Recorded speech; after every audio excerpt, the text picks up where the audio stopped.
युवा पिढी महाराष्ट्राची आणि युवा पिढी महाराष्ट्राची त्याचप्रमाणे कोकणामध्ये आपल्याला जो काही विकास भविष्यामध्ये बघायला मिळणार आहे की जो अपेक्षित आहे त्याच्या संदर्भात आपण आज एका विशेष व्यक्तीशी, एका विशेष युवा पिढीचं प्रतिनिधित्व करणाऱ्या व्यक्तीशी, तेच म्हणजे प्रद्युम्न माने, पालकमंत्री म्हणून ज्यांनी रत्नागिरीचा विकास करण्यामध्ये अगदी मोलाचा वाटा उचलला किंवा रत्नागिरीच्या विकासाला ज्यांच्यापासून सुरुवात झाली असे रवींद्रजी माने हे पालकमंत्री होते आणि त्यांचे चिरंजीव प्रद्युम्नजी आपल्या सोबत आहेत. तर त्यांच्या भविष्यातल्या योजना काय आहेत, त्यांचा प्रवास कसा आहे या संदर्भात आज आपण त्यांच्याशी चर्चा करणार आहोत. नमस्कार. नमस्कार. जय महाराष्ट्र. जय महाराष्ट्र. तर प्रद्युम्नजी, तुमच्या बालपणाची सुरुवात ही कुठल्या गोष्टीपासून झाली का? तुम्हाला काय बालपणाच्या गोष्टी आठवतात? बालपण हे माझं बघितलं तर माझा जन्म हा मला असं वाटतं की थोडं असामान्य असेल, कारण माझा जन्म हा मंत्र्यांच्या बंगल्यांमध्येच झाला. ओके. आज जिथे शिवसेनेचं शिवालय हे कार्यालय आहे, मंत्रालयाच्या समोरचे ज्या रांगेतले बंगले आहेत, आधी ते K4 C4 नावाचा बंगला होता. ओके. आणि माझा जन्मच त्या बंगल्यामध्ये झाला आहे. अरे वा. त्यामुळे असामान्य आहे. भरपूर मुलांच्या नशिबी हे नसतं. पण जरी तसं असलं तरी घरातलं वातावरण हे अतिशय साधेपणाचं, आणि आम्हाला वाटायचं नाही, आम्हाला तेव्हा कळायचं पण नाही की माझे वडील मंत्री आहेत. ते काय मंत्री म्हणजे काय असतं आम्हाला फक्त एवढंच माहीत असतं की त्यावेळेला असं माहीत असायचं की फक्त लोक घरात येतात, वडिलांशी बोलतात, भेटतात, आणि तेवढंच आहे. बालपणातलं शिक्षण कुठे झालं, कसं झालं? बऱ्यापैकी माझं बालपण हे मुंबईत गेलं, कारण वडील आमदार होते.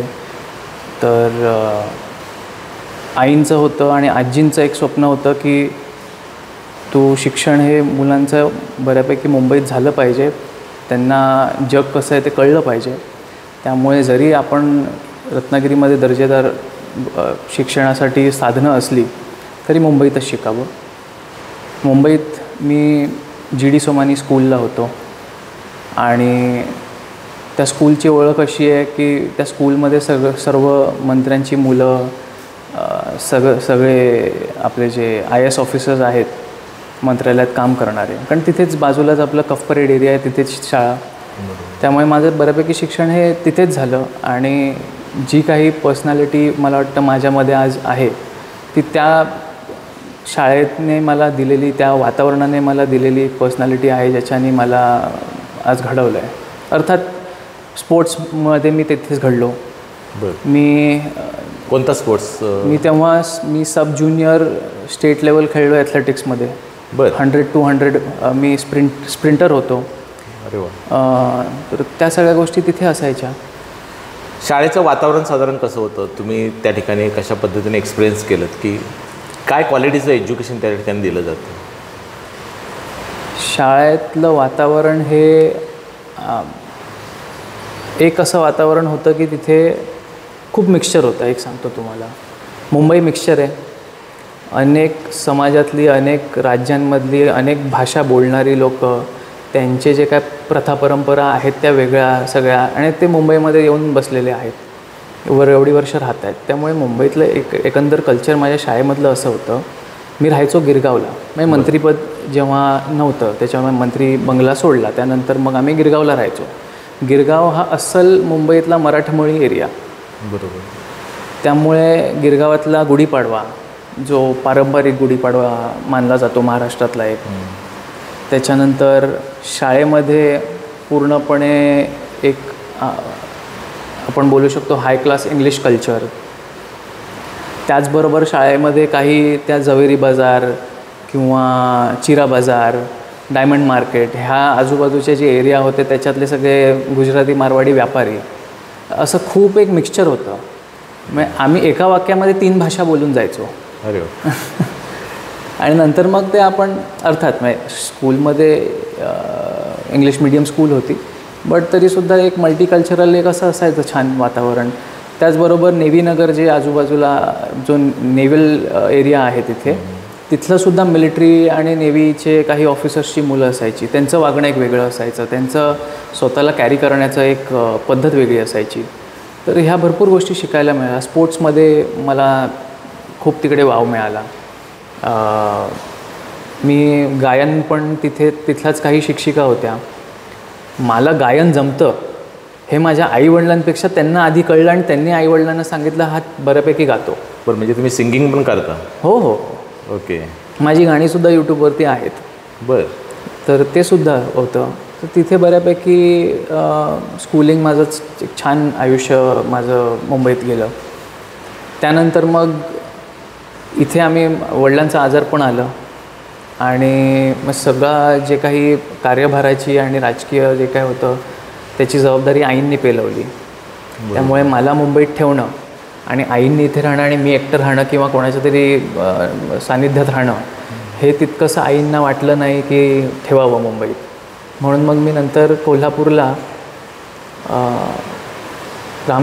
मोहिते म्हणून आहेत. बरं. आता वारले ते. त्यांची फोर्ट इंटरनॅशनल अकॅडमी म्हणून स्कूल आहे. ओके. तर जवळची एक चांगली बोर्डिंग स्कूल कुठे पन्हाळ्याला. तर मग मी तिथे आलो आणि तिथेसुद्धा असंच वातावरण होतं. ज्या पश्चिम महाराष्ट्रातले काही राजकारणी आहेत त्यांची मुलं, काही शेतकऱ्यांची मुलं, असंच एक वातावरण होतं. फोर्ट इंटरनॅशनल म्हणजे संजीवन? हां, त्याच दरम्यान आहे. त्याच दरम्यान. ओके. तिथेच आजूबाजूलाच आहेत त्या 2. तेव्हा कितवीला होता तुम्ही? मी मुंबईपर्यंत 6वीला होतो. मुंबईला मी 6वीपर्यंत होतो. बरं. आणि 7वी ते 10वी. 7वी ते 10वी हा हॉस्टेलमध्ये तुमचा प्रवास झाला. ओके. आणि त्यानंतर मग 11वी 12वी Ruparel college, back to Mumbai. कारण भरपूर काळ माझा मुंबईत गेल्यानंतर मला असं वाटायचं की आपण तिथेच शिकावं, एक्सपोजर मिळवावं. रुपारेल कॉलेजमध्ये पण मी त्या दरम्यान मग बास्केटबॉल खेळायला लागलेलो. बास्केटबॉल. रुपारेलमध्ये कोणतं? Arts, science? सायन्समध्ये फॅकल्टी? हो हो हो. काय कारण होतं असं ठराविक की सायन्सच घेतल्याचं? सायन्स घेणं म्हणजे आपलं आता कसं आहे, सायन्स घेण्याच्या मागचा हेतू असा की एकतर घरातलं वातावरण, इंजिनिअरिंगचं जे काही आमच्या जे काही शैक्षणिक संस्था आहेत त्यातलं एक वातावरण ते बऱ्यापैकी सायन्स रिलेटेडच आहे. ओके. त्यामुळे तेच संस्कार होत गेले. आम्ही भेटायचो ते शिक्षक असतील आमचे, कधी गावी जेव्हा आम्ही यायचो तेव्हा आमचे शिक्षक असायचे ते सगळे इंजिनियर. बरोबर. सगळे शिक्षक आमचे सायन्सचे टीचर. बऱ्यापैकी तेच वातावरण होतं. त्याच्यामुळे आर्ट्स घेऊन आपण नक्की काय करायचं? मग जर्नलिझम करायचं का, लॉयर बनायचं का, मग आपण ह्याच्याशी रेलेवंट काय आहे? जे ऑलरेडी वडिलांनी जे शैक्षणिक संस्था निर्माण स्ट्रक्चर जे उभं केलेलं आहे त्याला रेलिव्हन्स आपण काय करू शकतो? मग तो निर्णय झाला की आपण सायन्स घेऊ. तेव्हा 10वीमध्ये मला 93% होते. मी बऱ्यापैकी स्पोर्ट्स वगैरेमध्ये पण होतो. तिथे गेलो. तिथेसुद्धा एक छान रुपारेल म्हटलं तर एक अस्सल दादरकर मराठी कल्चर म्हटलं वेगळं आहे खूप. बरोबर. रुपारेल आणि रुईयामधलं कल्चर खूप वेगळं आहे. रुपारेल आणि कीर्ती कॉलेजचं पण कल्चर खूप वेगळं आहे. बरोबर. तो एक मुंबईतल्या परत एका वयानंतर लहान असताना एक वेगवेगळं कल्चर आपल्याला बघायला मिळतं. मोठं झाल्यानंतर आपल्याला एक कॉलेजमधलं जे वेगळं कल्चर एक बघायला. रुपारेलमध्ये बरेच कलाकार मोठे झाले. ऐश्वर्या राय बच्चनपासून जे मराठीतले किंवा हिंदीमधले बरेच सेलिब्रिटी आहेत त्यांनी पण त्या कॉलेजमध्ये शिक्षण घेतले. इव्हन माझी मुलगीसुद्धा रुपारेललाच होती. तर त्यावेळेचं स्वप्न काय होतं की शाळेमध्ये असताना, कॉलेजमध्ये असताना काय वाटायचं की आपल्याला मोठं झाल्यावर काय व्हावं असं वाटायचं? तेव्हा मला स्पोर्ट्समध्ये इंटरेस्ट होता. खरं सांगायचं तर मला स्पोर्ट्समध्ये पुढे जायचं होतं. बट काही गोष्टींमुळे मला ते करता नाही आलं. मी 8th 9th ह्या ज्या 2 वर्षांमध्ये मला थोड्या ढोपराला इंजरीज झाल्या. कारण मी आता टेक्निकल विषय थोडा, पण ॲथलेटिक्सवरून मी स्विच केलं बास्केटबॉलला. ॲथलेटिक्स हे खेळलं जातं सॉफ्ट सर्फेसवरती. बरोबर. बास्केटबॉल आपल्याकडे कॉन्क्रीटचे कोर्ट असतात. तर त्याच्यामुळे माझ्या पायांना थोडं ते जमलं नाही आणि 6-7 महिने मला रेस्ट घ्यावा लागला. त्या स्टेजला तुमचे 6-7 महिने हे खूप मोठे असतात. बरोबर. कारण तुमचं बऱ्यापैकी मग अभ्यास वगैरे 10वी आली, 11वी 12वी आली. तरीसुद्धा मी गेम कंटिन्यू केला नाही असं नाही. आणि त्याच्यानंतर मग मी विचार केला की आता आपल्याला परत गेममध्ये जाणं हे तेवढं काही प्रोफेशनली करणं हे तेवढं काही आत्ता शक्य होणार नाही. बरोबर. मग मी विचार केला की ठीक आहे बघू, पुढे सायन्स घेतलं आहे, पुढचं पुढे काय ते बघू. पण असं लहानपणी काय वाटायचं की इंजिनियर व्हावं, डॉक्टर व्हावं किंवा कलाकार व्हावं, असं एक काय स्वप्न होतं का मनामध्ये? मला काय व्हावं हे स्वप्न नव्हतं, बट जे आपल्या आजूबाजूला मोठी लोकं आहेत त्यांच्यापेक्षा आपण मोठं व्हावं. ओके. म्हणजे आजूबाजूला जी आपल्याला, आणि तुमच्या आजूबाजूला बरीच राजकारणीच लोक बऱ्यापैकी होती. हो. ओके. तर हा कॉलेजचा जो प्रवास होता रुपारेल कॉलेजमध्ये, तर ह्या कॉलेजच्या प्रवासामध्ये तुम्हाला एक तुमच्यातला सिंगर पण सापडला, शाळेपासून एक सिंगर पण सापडला. मग कधी असं स्वतःला सिंगर व्हावं वगैरे असं वाटतं की? म्युझिकशी कसं आहे बघा, मी ह्या ज्या माझ्या बाय टॅलेंट म्हणा किंवा बाय गॉड गिफ्ट म्हणा, जे काही ह्या ज्या गोष्टी आहेत माझ्यामध्ये, मग ते स्पोर्ट्समध्ये चांगलं असणं किंवा सिंगिंगमध्ये चांगलं असणं, ह्या गोष्टींना मी कधी मारणार नाही. ओके. ह्या माझ्या चालूच राहणार. मी स्पोर्ट्स आत्तासुद्धा खेळतो. आम्ही पावसाळा असतो तेव्हा बऱ्यापैकी मुलं आमच्या महिनादार ठाकरे आणि फार्मसी कॉलेजच्या इथलं जे ग्राउंड आहे तिथे सगळे आम्ही 20 मुलं आम्ही फुटबॉल खेळतो रोजचं. अजूनही रोजचं. छान एक व्हॉट्सअपवरती आमचा ग्रुप आहे, सगळे सांगतात आज ह्या वेळेला भेटूया आणि सगळे बरोबर त्या वेळेला येतात, आम्ही छान खेळतो. म्युझिकमध्ये सुद्धा माझं काय ना काय लिखाण चालू असतं. मी गाणी लिहितो, गाणी गातो आणि गाणी कंपोजसुद्धा करतो. अरे वा. ते सुद्धा चालू असतं. मला असं वाटतं आपल्याला माणसाला जिवंत राहण्याकरता ह्या गोष्टी गरजेच्या असतात. एखादी कला आपल्याकडे असणं गरजेचं आहे. आणि खेळ हा अर्थातच फिटनेस मेंटेन करायला ते तर पाहिजेच. माझं असं एम आहे की मी 50व्या वर्षीसुद्धा 5 किलोमीटर पळणं हे सहज. आज मला सांगितलं की चला जाऊया रनिंग करायला, 5 किलोमीटर 50व्या वर्षीसुद्धा मला रनिंग करू शकतो. अशा प्रकारचा माझा एम आहे की मला फिटनेस फिट ठेवायचं आपल्याला. कमीत कमी 50, जास्तीत जास्त बघू. आता बऱ्याच राजकारणी लोकांची मुलं किंवा मुली म्हणजे बऱ्याच पुण्या मुंबईला सुद्धा असताना तर आम्ही एक असं वातावरण बघतो की एक मोठ्या मोठ्या हायफाय 4 व्हीलर कार घेऊन जातात, दारू पितात, कुठेतरी ॲक्सिडेंटसुद्धा करतात. तर तशा पद्धतीचा कधी तुमच्याकडं बघून वाटलं नाही, तर त्याचं मूळ काय आहे? एक सांगतो तुम्हाला, मला कधीच कुठलं व्यसन हे होऊ नये, पडू नये, त्यामुळे संस्कार जे माझ्यावरती घडले त्याचा एक मोठा भाग आहे. दुसरी गोष्ट, व्यसनाचे दुष्परिणाम हे आजूबाजूच्या लोकांमधून मी राजकीय लोक असतात, काही कार्यकर्त्यांना पण मी बघितलं आहे की खूप प्रचंड दारू पिणं वगैरे ह्या सगळ्या ज्या गोष्टी होत्या त्याच्यामुळे त्यांचंही आयुष्य खराब झालं कुठेतरी. बघितलं आहे मी. घरातलं त्यांचं वातावरण हे अतिशय वाईट असायचं.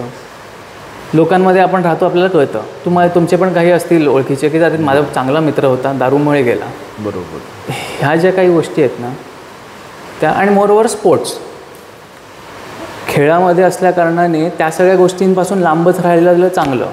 हे कोचेस असतील, शिक्षक असतील, सगळ्यांनीच हे डोक्यात भरवलेलं असल्याकारणाने त्यामुळे हे व्यसनाचे वगैरे कुठले किस्से काही कधी झाले नाहीत. बरोबर. आणि तसे काही मी करत पण नाही. ओके. कुठेही गेलो तरी, कॉलेजमध्ये जरी मी असायचो, जरी मी घराबाहेर असायचो, तरी आईवडिलांना माहीत असायचं मी कुठे आहे, कोणासोबत आहे आणि किती वेळासाठी बाहेर जाणार आहे. बरं. त्यांना एकदा सांगितलं की काय कुठे जगात काही होऊ दे, काही फरक पडत नाही.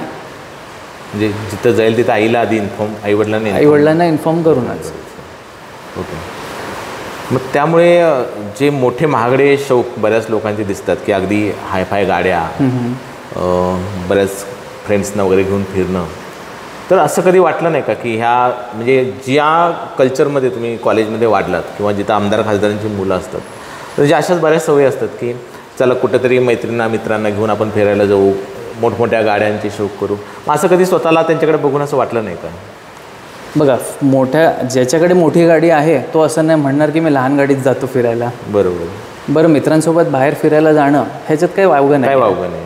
तुम्ही जा, मजा करा, प्रत्येकाला अधिकार आहे. एक्झॅक्टली. त्याचा त्रास दुसऱ्या तिसऱ्या कोणाला होऊ नये एवढी फक्त आपण काळजी घ्यावी. बरोबर. ही गोष्ट असतेच. मित्रांसोबत आम्ही पण मजा करायला जातो, असं नाही आहे की अजिबातच मजा नाही म्हणजे करत. एन्जॉय करणं एक वेगळा प्रकार असतो. पण मुंबईमध्ये आज अगदी शाहरुखच्या मुलापासून जर एक कल्चर बघितलं की ते एक वेगळ्या लेवलचं रेव पार्टीज किंवा अशा पद्धतीचं सुद्धा एक कल्चर किंवा गाडी घेऊन फिरायला जाणं हा एक प्रकार वेगळा की आपल्या मित्रांसोबत. पण त्याचं प्रदर्शन करणं आणि हुल्लडबाजी करणं तर असं कधी ऐकिवात आलेलं नाही की जे बाकीच्या राजकारण्यांच्या मुलांच्या तुम्हाला बाबतीत ते ऐकायला माझ्या आलंय. केसमध्ये कधी ऐकायला मिळणार पण नाही. कारण मी तुम्हाला सरळ सांगतो, असं नाही की गाडीतून आता गाड्या आहेत, तुम्ही बाहेर आता बघितल्या पण असतील, पण मी ट्रेनने सुद्धा फिरतो मुंबईत. बरं, कधी इथे सुद्धा असेल मी रिक्षाने पण फिरतो. बरोबर आहे. असं नाही की माझ्याकडे नाही आहे किंवा मी मुद्दाहून शो करायला फिरतो आहे. तुम्ही मला एस टी किंवा रिक्षातून फिरताना बघितलं पण नसेल. बरोबर. तसंच तुम्ही मला कुठल्या मोठ्या गाडीमध्ये कुठली गर्लफ्रेंड मागे बसलेली, आता तर माझं लग्न झालं पण ह्याच्या आधी कधी तुम्ही बघितलं पण नसेल. अर्थात तो संस्कारांचा भाग आहे. माझे मित्रसुद्धा जरी ते श्रीमंत घरातले असले, जरी राजकीय बॅकग्राऊंड त्यांचा जरी असला, तरीसुद्धा ती लोकं तशी नाही आहेत. मी ते बघूनच आम्ही मैत्री करतो की बाबा ह्याच्यामुळे आपण कुठे काही उद्याला आपलं नाव खराब नको व्हायला. बरोबर. आणि छान मैत्री आहे. लहानपणापासून जे मित्र आहेत मी त्यांच्यातच राहतो. तर त्याच्यामुळे काय आता जन्म झाला मंत्रालयाच्या शासकीय इमारतीमध्ये, शाळा चांगल्या हाय क्लासमध्ये तुम्ही शिकलात, त्यानंतर हॉस्टेलचा पण अनुभव तुम्हाला आला, रुपारेलसारख्या एका प्रतिष्ठित शाळेमध्ये पण शिकलात. त्यानंतरचा प्रवास काय होता? त्यानंतर मी इंजिनिअरिंगला गेलो. बरं. सिव्हिल इंजिनिअरिंग निवडलं. बरं. कारण मी विचार केला की आपल्याला जर का वडिलांनी जे काही अर्थात 11वी 12वी हे होत असताना जेव्हा आपण काय करावं आता, स्पोर्ट्स करायचं नाही करायचं वगैरे हे तो निर्णय तोपर्यंत झालेला होता. मग पुढे आपण विचार केला की ठीक आहे, असं नाही आहे की आपल्या वडिलांनी काहीच नाही केलं आहे, व्यवसाय तर करायचाच होता. मग आपल्या वडिलांचा व्यवसाय बघायला हरकत नाही, चांगला व्यवसाय आहे. जे काही व्यवसाय व्यतिरिक्त ते काही जे काही त्यांनी केलं आहे समाजामध्ये ते सुद्धा आपण वाढवणं काही चुकीचं नाही आहे. सगळ्यांना अपेक्षाही तीच होती. पण कधी माझ्यावरती लादलं गेलं नाही. मला जे काही मनापासून जे काही करायचं होतं तो चॉईस पण होता की कर. पण असं अर्थात असतं तुमच्या मुलाबद्दल पण तुम्हाला काहीतरी अपेक्षा असतील की नाही बाबा हे केलं तर चांगलं होईल, बरं वाटेल, नाही तर ठीक आहे. पण तसं नव्हतं. आणि सिव्हिल इंजिनिअरिंग मी केलं आहे. कुठल्या कॉलेजला केलं? पिल्लाई कॉलेज. ओके. तर सिव्हिल इंजिनिअरिंग केलं कारण मला वाटलं कन्स्ट्रक्शन बिझनेसमध्ये आपण जावं आणि तो मार्ग निवडावा. तर मग मी सिव्हिल इंजिनिअरिंग केलं. आता थोडासा एक असा प्रश्न मला विचारायचा आहे की हा जो सगळा शैक्षणिक प्रवास आहे, तुम्हाला हॉस्टेलचा पण अनुभव आला, हाय क्लास एज्युकेशन पण अनुभव आला, आणि फ्युचरमध्ये तुम्ही जाऊन एका अशा आपल्या कोकणातल्या प्रांताचं भविष्यात तुम्ही लिडरशिप करणार आहात. आणि यावेळेला तुम्ही तुमच्या ज्या गावामध्ये राहता, मीनाताई ठाकरेसारखी एक चांगली शाळा तुम्ही चालवता, माने इंटरनॅशनलसारखी चांगली शाळा चालवता, आणि ज्या ग्रामीण भागातल्या मराठी माध्यमाच्या शाळा आहेत, तर जेव्हा आपण सोशलमध्ये येतो तेव्हा हा तुमच्या पाठीमागे मोठा एक्सपिरियन्स आहे की घरामधला हा सगळा मीनाताई ठाकरेचा अनुभव असेल, माने इंटरनॅशनलचा अनुभव असेल, इंजिनिअरिंग कॉलेजचा अनुभव असेल. तर आपल्या कोकणामधल्या आपल्या परिसरामधल्या ज्या शाळा आहेत की ज्या शाळेमध्ये ग्रामीण भागातला आपल्या मतदारामधला एक गरीब वर्ग शिकतो, तर याच्याबद्दल तुम्हाला काय वाटतं की काय बदल झाला पाहिजे? अच्छा, मी ह्याचं उत्तर मी जरा लेंदी असेल. चालेल. मी जेव्हा माझं शिक्षण सगळं मुंबईत झालं, बरोबर, त्याच्यामुळे मला इथे खऱ्या अर्थाने मी राहायला आलो होतो डिग्रीनंतर. त्यानंतर मी कसा आहे एरिया, कारण लहान असतो तेव्हा सुट्टीत येतो, सगळं वावा छान छान असतं, परत आपल्या अभ्यासाला वगैरे मुंबईत निघून जातो. लोक कशी आहेत, त्यांच्या आयुष्य कसं आहे, लाईफस्टाईल कशी आहे, अडचणी प्रॉब्लेम्स काय आहेत, हे समजण्यासाठी मला एक वेळ मला लागला. हे मी वेगवेगळ्या लेन्सनीसुद्धा बघत होतो. शाळा आपण चालवत असताना शाळेच्या व्यवस्थापकाच्या लेन्समधूनसुद्धा बघत होतो. इथे वावरत असताना इथले जे काही तरुण आहेत ज्यांच्यासोबत समजा मी आता उदाहरण फुटबॉल खेळतो किंवा अन्य, ते एक त्या लेन्समधून बघत होतो. आणि ओव्हरऑल मुंबईतून आलेला आहे एक तरुण हा इथे आल्यानंतर आपली लाईफ कशी एक्सपिरियन्स करतो आहे ह्यासुद्धा एक आउटसायडर म्हणून एका लेन्समधून पण बघत होतो. कारण डिफरन्स बऱ्यापैकी आहे जो त्याच्यामुळे ह्यानंतर एक मला लक्षात आलं की आता दरवर्षी जसं आपल्या कोकण बोर्डाचा फर्स्ट रँक असतो महाराष्ट्रात, ही खरं तर अभिमानास्पद गोष्ट आहे की मी अभिमानाने सांगतो की मी कोकणात राहतो आणि कोकणातली मुलं ही महाराष्ट्रात अव्वल आहेत. ह्याच्याने आपल्याला आपल्या शिक्षण व्यवस्था आणि समाजव्यवस्था, समाजामध्ये शिक्षणाचं महत्त्व किती ह्याचं एक प्रमाण आहे की आपली मुलं ही अव्वल येतात. आत्ता शाळा चालवत असल्या कारणाने त्याच्याशी जास्त माझा संपर्क शिक्षण ह्या विषयाशी जास्त आला आहे. बरं, शाळा चालवायला मला येत नव्हती.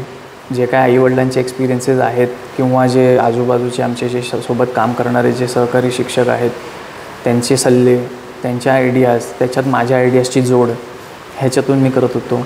मला कुठेतरी लक्षात आलं कुठेतरी ह्याच्यात माझ्या अबिलिटीमध्ये कुठेतरी शॉर्टफॉल आहे. म्हणून मी शाळा व्यवस्थापनाचा छोटा कोर्स हा IIM अहमदाबादमध्ये सुद्धा जाऊन करून आलो. बरं. का तर आपल्याला बेटर अंडरस्टँडिंग असण्याची गरज वाटते. ते झाल्यानंतर एक गोष्ट मला एक मोठं इथलं वाटतं की आपल्याकडचं शिक्षण हे बऱ्यापैकी आणि घरातली मानसिकता ही जॉब ओरिएंटेड आहे, व्यवसाय ओरिएंटेड कमी आहे पण कमी आहे. ज्यांचे व्यवसाय आहेत त्यांचेच बाबा आपलं दुकान आहे, बाजारपेठेतलं एक नावाजलेलं दुकान आहे, ते तू पुढे न्यायचं नाही. याच्यातून जास्त व्यवसायातून तुला वाटत असेल पैसे येतात तर मग मुंबईला जा नोकरी कर. बरोबर आहे. साधारणपणे हीच एक भावना आहे. मी जर का एक नॅशनल लँडस्केप जर का बघितला आज तर मला असं वाटतं की 90च्या सालापासून ते लेट 2000s हा जो काळ आहे ना, हा भारतासाठी एक जॉब सीकर म्हणून एक काळ होता. बरोबर.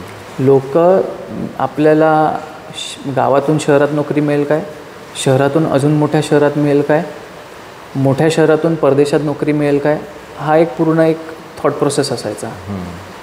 आज सिस्टमसुद्धा अशी झाली आहे, लोकांचं ॲटिट्यूडसुद्धा असं झालं आहे की I want to be a job giver. मला दुसऱ्यांना नोकरी देण्याची माझी एक परिस्थिती स्वतःची निर्माण करायची, त्या पदावरती मला जाऊन बसायचं आहे. बरोबर. शिक्षण व्यवस्थासुद्धा त्या प्रकारे आपली बदलते आहे, समाजव्यवस्थासुद्धा आपली त्या दिशेकडे चालण्याचा विचारात आहे. त्याच्यामुळे जॉब गिव्हरला आजला जास्त मोठ्या प्रमाणामध्ये लोकांनी ह्याचा विचार करावा. जी लहान मुलं आहेत, जे थोडक्यात व्यावसायिक जास्त भले तुम्ही नोकरी करा, बरोबर, पण तिथेसुद्धा अशा पदावरती तुम्ही असला पाहिजेत की 10 नोकऱ्या तुम्ही उपलब्ध करून देताय. बरोबर. मला असं वाटतं की त्या दिशेकडे थोडं हळूहळू आपली वाटचाल चालू आहे आणि जगातला सर्वात तरुण देश आहे. बरोबर. त्यामुळे पोटेन्शियल भरपूर आहे आणि शिक्षण व्यवस्था ह्यामध्ये कमी पडता कामा नये म्हणून आम्हीसुद्धा त्या बाबतीत वाटचाल आमची पुढे चालवलेली आहे. ज्या ग्रामीण भागातल्या प्राथमिक शाळा आहेत की जिथून आपली मुलं पुढे जातात, तर इंग्लिश मिडियमच्या शाळेमध्ये बऱ्यापैकी चांगली वेल सेटल जी लोक आहेत माध्यमिक शाळेमध्ये वगैरे शिकत असतात, तर तो प्राथमिक शाळा जो बेस आहे तो आपल्या कोकणामध्ये 70% गावामध्ये अजूनही नेटवर्क नाही आहे. म्हणजे आज देशाला स्वातंत्र्य मिळाल्यानंतर 78 वर्षानंतरसुद्धा जर देशामध्ये आपल्या कोकणासारख्या ठिकाणी नेटवर्क मिळत नाही, त्या मुलांनी जी स्पर्धा या मुलांशी करायची इंग्लिश मिडियमच्या, मग त्यांना कॅपेबल कशा पद्धतीनं आपल्याला, कारण आजही जर आपण कुठल्याही शाळेमध्ये गेलो तर त्या ज्या क्षमता किंवा ती जी लेवल अचीव करायला पाहिजे की ज्या खाजगी शाळेमध्ये आहेत ती प्राथमिक शाळांमध्ये अजूनही होत नाही. तर तुमच्या डोक्यात काय मास्टर प्लॅन आहे की या सिस्टीममध्ये हा मुलगा या मुलाशी कॉम्पिटिट करेल? आज बऱ्याच वेळेला अशी अवस्था होते की शिक्षक असतील, कर्मचारी असतील, त्यांना आपल्या मुलांना मराठी शाळेमध्ये घालावंसं वाटत नाही. ज्या शाळेमध्ये ते शिक्षक शिकवत आहेत, जे अधिकारी शिकवत आहेत, अगदी CA असतील, डॉक्टर्स असतील, त्यांना त्या शाळेमध्ये घालावंसं वाटत नाही. तर तुम्हाला काय वाटतं की ही परिवर्तनाची नांदी जी आहे, कारण तुम्ही एवढ्या एज्युकेशन इन्स्टिट्यूटमधून आला आहात, तर ती तिथून कशी सुरुवात करू शकू? एक म्हणजे मी माझ्या डोक्यामध्ये ते नोशन नाही आहे की मला इंग्लिश येतं म्हणून मी एखाद्या मराठी बोलणाऱ्यापेक्षा सुपिरियर आहे. माझ्या डोक्यात नाही आहे. मला एक ॲडिशनल भाषा येते. तुम्ही मराठी सुंदर बोला, जर माझ्या मी जेवढं चांगलं इंग्लिश बोलतो ह्याच्यापेक्षा चांगलं जर का तुम्ही मराठी बोलत असाल तर मी काय मला स्वतःला सुपिरियर मानत नाही. बरोबर. थोडंसं आपल्या देशामध्ये अजूनसुद्धा ब्रिटिश कोलोनियलिझमचा तो एक अंश हा राहून गेला आहे की इंग्लिश बोलणारा म्हणजे अरे डूड ही सुपिरियर, एक दिखावा थोडासा एक आहे. तो मला असं वाटतं की नसावा. हे पहिलं. बरोबर. अर्थात इंग्लिश शिकल्याने फायदे होतात का, तर होतात. त्याच्यामध्ये काही आपण ज्ञानभाषा आहे. हो, आलीच पाहिजे. जेवढ्या भाषा, आता मला त्या काय जे काय सक्ती बिक्ती ह्या विषयात मला नाही पडायचं, पण भरपूर जुनी लोक म्हणजे मला काही राजकारणी जे होते आपल्या देशातले, देशाच्या निर्मितीमध्ये ज्यांचा हात होता, 6-7 भाषा एका वेळेला बोलायचे. बरोबर. माझी आजी शिकलेली नव्हती, 4थी शिकलेली, मुंबईत राहिलेली. हिंदी सुंदर, मराठी सुंदर, गुजराती अतिसुंदर, आणि तेलुगू आणि थोडं थोडं तमिळ. अरे वा. म्हणजे शिक्षण नसताना सुद्धा इतक्या भाषा अचीव केलेल्या होत्या. हो. आता हे शिक्षण असताना होतं का? नाही. बरोबर. आता हा विषय मी आणतो तुमच्या प्रश्नाकडे, जो ग्रामीणचे प्राथमिक शाळा जे एक आहे की शिक्षकांची संख्या ही कमी आहे. बरोबर. आता ते म्हणतात पट कमी आहे म्हणून शिक्षकांची संख्या कमी, शिक्षकांची संख्या कमी म्हणून पट कमी आहे. हा एक कोलॅप्स झाला आहे सिस्टम. मला असं वाटतं की त्यामध्ये आपण जर का चांगल्या शिक्षकांचं समावेश करून घेतला. एक उदाहरण म्हणून सांगतो, टीच फॉर इंडिया नावाची एक संस्था आहे. त्यांनी मुंबईपासून सुरुवात केली. त्यांचं एक पुस्तकसुद्धा आहे, मी ते वाचलं, त्याच्यातून मला माहिती मिळाली. त्यांनी मुंबईपासून सुरुवात केली. मुंबईतले जे स्लमचे एरिया आहेत, कमाटीपुरा ह्या ज्या काही एरिया आहेत त्याच्यामध्ये, धारावी म्हणा, कमाटीपुरा, ह्याच्यामधली जी गरीब मुलं आहेत त्यांना शिक्षणासाठी काही साधनं नव्हती. त्यांचंसुद्धा आयुष्य कुठेतरी त्याच गोष्टींमध्ये अडकून राहिलं असतं. म्हणून त्यांनी ती एक संस्था चालू केली. आजला ती खूप मोठी आहे. बरोबर. त्यांचे व्हॉलेंटियर्स असतात. दरवर्षी तुम्ही जर का एखादी डिग्री घेतलेली आहे तर तुम्ही त्या संस्थेशी जोडले जाऊ शकता. समजा तुम्ही BA BEd केलं आहे, तुम्ही त्या संस्थेशी जोडले जाऊ शकता आणि देशभरात कुठल्याही गव्हर्नमेंटच्या शाळेमध्ये त्यांचा टायअप असतो. आता जसं पकडा तामिळनाडू गव्हर्नमेंटसोबत त्यांचा टायअप आहे, तर मग ते काही शिक्षक, कुठलाही शिक्षक म्हणजे काश्मीरामधला माणूस तो तामिळनाडूमध्ये टाकायचा आणि त्याला सांगायचं लहान मुलांना शिकवा. बरं. किती कठीण आहे विचार करा. त्याला तिथला स्टडी करावं लागेल, कारण लहान मुलांना मातृभाषा लागतेच. बरोबर. त्यांना आपली भाषाच येत नाही तरीसुद्धा आपल्याला त्यांना शिकवायचं आहे. त्यामुळे ते जे शिक्षक डेव्हलप होतात ते अतिशय चांगले डेव्हलप होतात. मला असं वाटतं महाराष्ट्र गव्हर्नमेंटने जिथे कुठे पट चांगला आहे पण आपल्याला शिक्षक तिकडे मिळत नाही आहेत, अशा प्रकारचं एक मला वाटतं ह्या अशा संस्थांसोबत जोडून जर का एक एक्सरसाइज प्रॅक्टिस केलं, बरोबर, की मला बघूया मग त्याचे काय पुढे पडसाद असतील सांगता येणार नाही, मला एक प्रयोग करून बघावा. ओके. जिथे आता ह्याच्यानी प्रायव्हेट स्कूल्सला प्रॉब्लेम होईल का, तर मला नाही वाटत. बरोबर. प्रत्येकाची आपली एक, आता लोकांची विचारसरणी ही आपण काय बदलू नाही शकत. जिथे चांगलं आहे तिथे लोक जाणार, एवढं आपल्याला कळतं. जिथे चांगलं देता येईल तिथे मी दिलं तर मग येतील. हां, म्हणजे मी नेहमी विचार करतो की तुमच्या शाळेमधली मुलं स्कॉलरशिपमध्ये दरवर्षी येत असतात आणि अगदी इंटेलिजंटली काम करत असतात, शिक्षकसुद्धा चांगलं काम करत असतात, पण आपण ती मुलं पुढं जाणारच आहेत. हो. पण जो मागं राहणारा मुलगा आहे की त्याला हा धन, आज काय झालं आहे, 1000 पदं आहेत आणि 10 लाख अर्ज भरले जातात IAS आणि MPSCसाठी. तुम्ही मगाशी जो एक महत्त्वाचा मुद्दा मांडलात की रोजगार देणारे आपण झालं पाहिजेत, की कोणाचा तरी जॉब घेण्यापेक्षा. तर 10 लाख अर्ज आणि 1000 मुलांनी सगळे कॅटरेसमध्ये लागले आहेत, त्या रॅटरेसमध्ये लागले आहेत की माझ्या मुलाला कुठेतरी IAS झालं पाहिजे, कुठलं तरी हे झालं पाहिजे. तर ही मानसिकता जरी असली तरी ग्रामीण भागामध्ये शिक्षकांना इतकी अप्रचंड कामं लावलेली आहेत ऑनलाईनची किंवा सगळी, किंवा त्यांच्याकडे बोजा दिलेला आहे. तर तुमच्या शाळेमधचं एक यश आहे, ते जे यश आहे, तर मला एक असं वाटतं की अशा पद्धतीने पण आपण एक विचार करू शकतो की ज्याला ज्या शाळेमध्ये शिकायचं आहे तिथं शिकण्याची त्याला संधी दिली गेली पाहिजे, शासनाने त्याची जबाबदारी घेतली पाहिजे.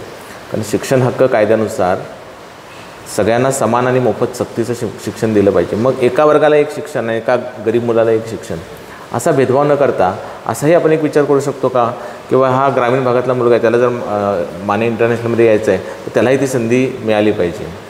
आणि त्याचा भार जो आहे तो शासनानं उचलला पाहिजे. तर तरुण पिढी म्हणून की बघा, आईचं लक्ष जे असतं ते एका वीक मुलाकडे असतं. चांगला मुलगा असतो त्याकडे थोडंसं दुर्लक्ष करते, पण जो कमी आहे त्याच्याकडे लक्ष जास्त असतं.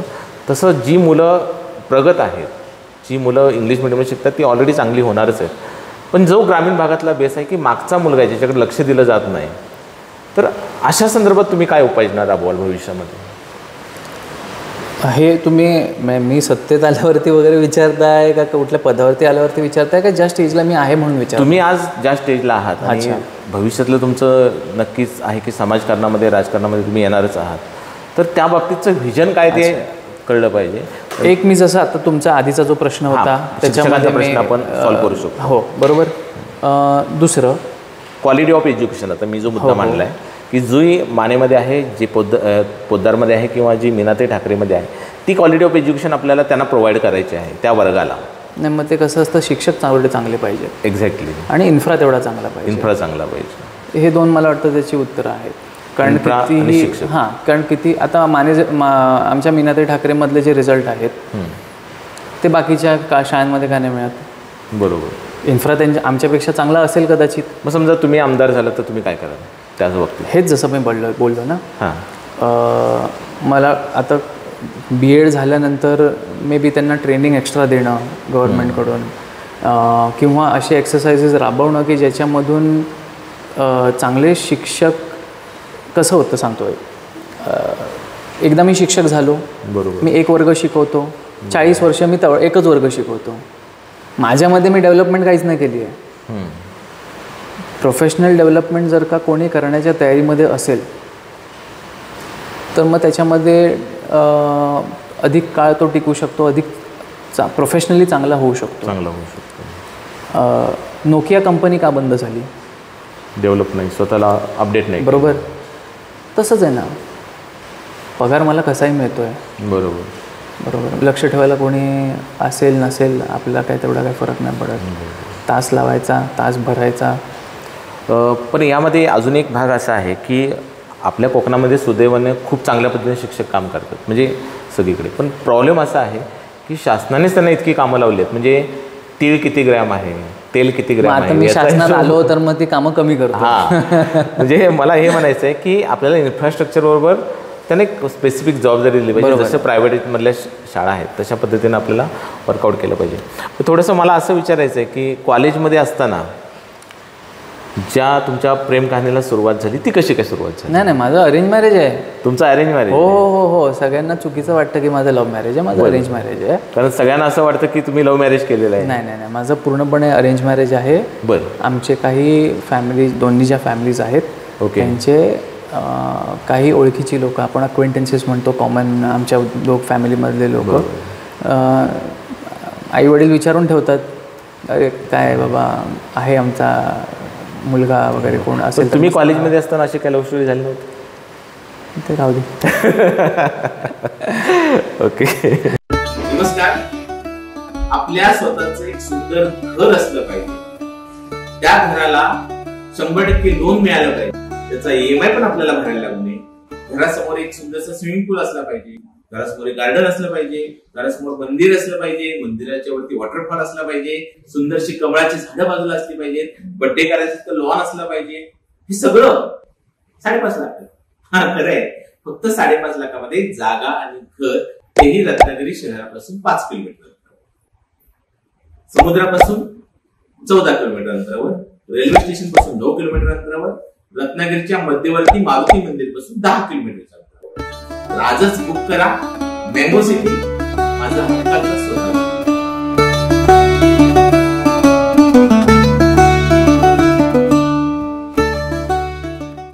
100% लोन सुद्धा सुविधा आहे आणि ज्यांना लोन मिळत नाही त्यांच्यासाठी सुद्धा सुविधा. तर तुमच्या हक्काचं घर, स्वप्नाचं घर म्हणजे मँगो सिटी.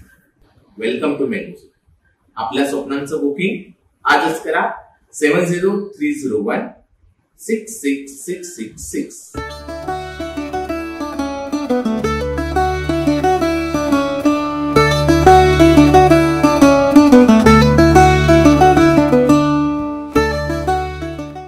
देवरुख ह्या भागांमध्येच बऱ्यापैकी म्हणजे परुळे ते राजापूर किंवा पाचलमधून रत्नागिरी, तर तसा जो सगळा प्रवास होता. तर अतिशय बाहेर पडल्यानंतर जेव्हा परिस्थितीत घराची सरपंच जरी असले तरी परिस्थिती काही तेवढी चांगली नव्हती. बरोबर. त्यामुळे म्हणजे आर्थिकदृष्ट्या तो काळच तसा होता. त्यामुळे कुठेतरी डे जॉब करायचा आणि मग आपले खर्च भागवायचे, वडिलांना कशाला त्रास द्यायचा, अशा प्रकारचं सगळं होतं. त्याच्यानंतर मग इथे आल्यानंतर आईंचा जो काही रोल होता तो बदलतच गेला. त्यांनी आयुष्याबद्दल काहीतरी वेगळाच विचार केलेला होता. बरोबर. 20व्या वर्षी 22व्या वर्षी आणि वेगळंच घडत गेलं. आपण ज्याचं आकलनसुद्धा नाही करू शकत. 35व्या वर्षी आपला नवरा मंत्री होतो आहे. आता आपण काय करावं ह्या केसमध्ये, ते नंतर मग त्यांना जेव्हा क्लॅरिटी यायला लागली त्यांनीसुद्धा आपला एक रोल हे केला. माझ्या वडिलांच्या प्रत्येक फॉर्म भरण्यापासून मिरवणुकीपासून प्रत्येक गोष्टीमध्ये मी मागच्या 2 वर्षांपूर्वी आम्ही एक कार्यक्रम सगळ्यांनी केलेला होता तालुक्यामध्ये वाढदिवसाचा. तेव्हा सगळे त्यांचे जुने फोटोज आम्ही कलेक्ट केलेले. लोकांकडे असतील तर आम्हाला पाठवून द्या म्हणून पण मागितले होते. त्या सगळ्या फोटोजमध्ये एक कॉमन गोष्ट आहे, आई नेहमी सतत कुठे ना कुठे त्या फ्रेममध्ये कुठेतरी आहेच. ओके. एक आधी आजी मग आई हा आधार वडिलांना नेहमी लाभला. तो खूप इन्स्ट्रुमेंटल आहे त्यांच्या करिअरमध्ये. आणि त्यानंतर मग जेव्हा वडील हे बॅकफूटवरती तब्येतीमुळे गेले तेव्हा आई मग फ्रंटफूटवरती आल्या. अर्थात आधीसुद्धा आई महिलांसोबत, आता वडिलांनी एवढ्या लोकांना जिल्हा परिषद अध्यक्ष नसतं घरी मीटिंग बोलवली आहे, हा जिल्हा परिषद अध्यक्ष आहे, उद्या जाऊन फॉर्म भर. बरोबर. आईंना बनवता आलं असतं खूप सहज. त्यांना छोटी गोष्ट होती. आईंना नको होतं आपला नवरा आहे मग आपण पण होणं हे समाजामध्ये चांगलं दिसत नाही, त्या कारणाने आपण होऊ नये. दुसऱ्यांना पण संधी नाही मिळाली तर मग कुठेतरी संघटनेमध्ये ते बरं दिसत नाही. ह्या शिस्तीच्या आणि असल्या कारणाने त्यांनी कधी राजकीय फ्रंट फूटवरती आधी आल्या नाही. जेव्हा वडील बॅक फूटवरती गेले तेव्हा त्यांनी चूज केलं येणं. ते सुद्धा आमचं वय बऱ्यापैकी मोठं म्हणजे आम्ही जास्त वयाचे झालेलो आहे. आमची शाळा बऱ्यापैकी हे सगळं आई म्हणून ज्या काही त्यांच्यावरती जबाबदाऱ्या होतात त्या बऱ्यापैकी पूर्ण झालेल्या असल्याकारणाने त्यांनी राजकारणात पदार्पण केलं. नाहीतर तोपर्यंत त्यांनी कधी फ्रंट फूटवरती येण्याचा विचार नाही केला, जे त्यांना सहज शक्य होतं. बरोबर. म्हणजे जबाबदारी जी होती ती अगदी त्यांनी स्ट्रॉंगली पार पाडलेली आहे सगळ्या जबाबदारी. इवन मला असं आठवतं की त्या मुलगीला किंवा तुम्हाला सुद्धा शाळेला सुद्धा स्कूलमध्ये बसवायला स्वतःच्या मुलीला त्या नेहमी स्कूलमध्ये बसवायला, बस चुकली तर गाडी चालवत मुंबईत आम्हाला सोडलेलं आहे. आम्हाला कुठेही नाही बाबा आता नाही आहेत मग मला काही जमणार नाही हे कधीच आम्हाला ऐकून नाही आलं. तुला सोडायचं तिकडे, चल मी गाडी घेते जाऊया. म्हणजे अगदी तुम्हाला दोन्ही गोष्टीने त्यांनी बॅलन्स केलं आहे. फॅमिली, राजकारण आणि पतीला आपल्या साथ देणं. आणि दोन्ही काळ असा होता की मला असं आठवतं आहे की एक मोठा मंत्रिपदाचा काळसुद्धा त्यांनी बघितला आणि त्यानंतर थोडंसं राजकारणामधले काही बदल झाले किंवा नारायण राणे साहेब जेव्हा बदलून गेले आणि मधला जो स्वातंत्र्याचा काळ होता तर त्यावेळेला त्यांनी खूप मोठा संघर्ष बघितला आहे. मग त्यावेळेला असं काय वाटत होतं का की आपण एका मंत्रालयामध्ये त्या मंत्र्यांच्या इमारतीमध्ये जन्माला आलो आहे आणि आता हा संघर्षाचा काळ आहे की तुम्ही जन्मालाच आलात तेव्हा एक सत्ता असताना आणि नंतर जेव्हाचा काळ तुम्ही बघताय किंवा जेव्हा तुम्ही उमेदीनं उभं राहत आहे त्यावेळेला एक संघर्षाचा काळ. मग त्या दोन्हीकडे कसं बघता? मी संघर्षाला घाबरत नाही हे पहिलं. ओके. सत्तेचा जो काळ होता तेव्हा मी खूप लहान होतो, त्याच्यामुळे त्या सत्तेचे भोग किंवा सत्तेची मजा किंवा सत्तेची नशा काय असते ही मी तशी काही अनुभवलेली नाही. ओके. अर्थात म्हणजे आपण फक्त तोंडातून आवाज आला तरी 2 लोक पळत येतील अशा प्रकारची परिस्थिती ही तेव्हा होती. पण ते काय असतं, ते नसलं तर काय होईल, ओके, ह्याची जाण काय तेव्हा नसते बालपणात. आणि त्याच्यानंतर पण आम्हालासुद्धा असंच वागवलं गेलेलं की आपण सामान्य आहोत. त्यामुळे सत्तेची आम्ही शाळेला जायचो ते बसने जायचो. माझी ताई आहे ती तर बसनी, पण तेव्हा त्यांच्या शाळेमध्ये बसची सर्व्हिस नव्हती, मग ती BST बसनी जायची. ओके. तेव्हा पण वडील मंत्री होते. मी कॉलेजला जायचो, रुपारेल कॉलेजला. मी लोकल ट्रेननी प्रवास करायचो. बरं. इंजिनिअरिंगला होतो तेव्हा पण मी बसनीच प्रवास करायचो. बरं. त्यामुळे सत्ता असणं नसणं ह्याचा फरक तुम्हाला पडला नाही पाहिजे, हे आम्हाला लहानपणापासूनच शिकवलं गेलं आहे. मग लोकांना खरं तर खोटं वाटायचं की अरे आमदाराचा मुलगा म्हणतो आणि बसनी जातो, खोटं सांगतो हा. मग तुम्हाला मी कॉलेजमध्ये होतो इंजिनिअरिंगमध्ये, आणि त्याच्यातला एक वेळ असेल तर मग किस्सा सांगतो. हो, आराम काय अडचण. आम्ही कॅन्टीनमध्ये बसलेलो. बरं. आणि कॉलेजमध्ये कसं असतं, साधा सरपंचाचा मुलगासुद्धा हां, त्याला एक हे असतं, माझा बाबा सरपंच आहेत. तर मग मी तसा कधी वावरलो नाही. त्यामुळे सगळ्यांना खोटं वाटायचं की हा खरोखर मंत्र्याचा मुलगा आहे काय रे. मी एकदा कॅन्टीनमध्ये बसलेलो, माझा मित्र आला आणि त्याच्यासोबत अजून 2-3 आले. आम्ही जेवायला बसलेलो आणि तो मी काही 1-2 मुलांना मी पहिल्यांदा भेटत होतो. म्हटलं तुझं नाव काय वगैरे झालं, तर मी माझं नाव सांगितलं. म्हटलं प्रद्युम्न माने. म्हटलं माने. म्हटलं हो. माने म्हणजे तू रत्नागिरीचा आहेस का? म्हटलं हो. म्हटलं तू कुठचा आहेस? तो बोलला मी साताऱ्याच्या म्हसवडमधला आहे. बरं. पुढे मजा आहे का? साताऱ्याचा म्हसवडमधला आहे मी. माने तुम्ही रत्नागिरीचे? म्हटलं हो. तो इंजिनिअरिंगमधला माझा ज्युनियर 1 वर्षाने.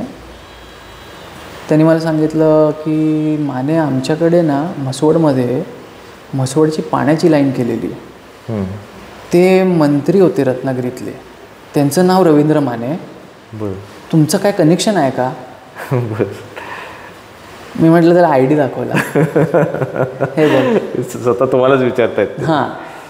ओके. म्हटलं अरे आमच्यासाठी त्यांनी खूप काम केलं आहे आणि तुम्ही असे फिरताय. मग अरे तुरेवरून त्याचं तुम्ही झालं, अवजाव झालं. ओके. म्हटलं तुम्ही असे फिरताय एकदम साधे, मला सॉरी मला ओळख मला कधीच माहिती नाही तुम्ही वगैरे. म्हटलं काय नाही आहे. मग हे असं भरपूर प्रसंग हे आमच्यावरती आले. ओके. म्हणजे फक्त रत्नागिरीतच नाही तर बाहेरसुद्धा. हो हो हो. एक इंट्रोडक्शन एवढं सुद्धा पुरेसं आहे की हो म्हसवडसारख्या ठिकाणी सुद्धा ओळखतात लोक. असा एक दरारा त्यावेळेला कामाचा होता.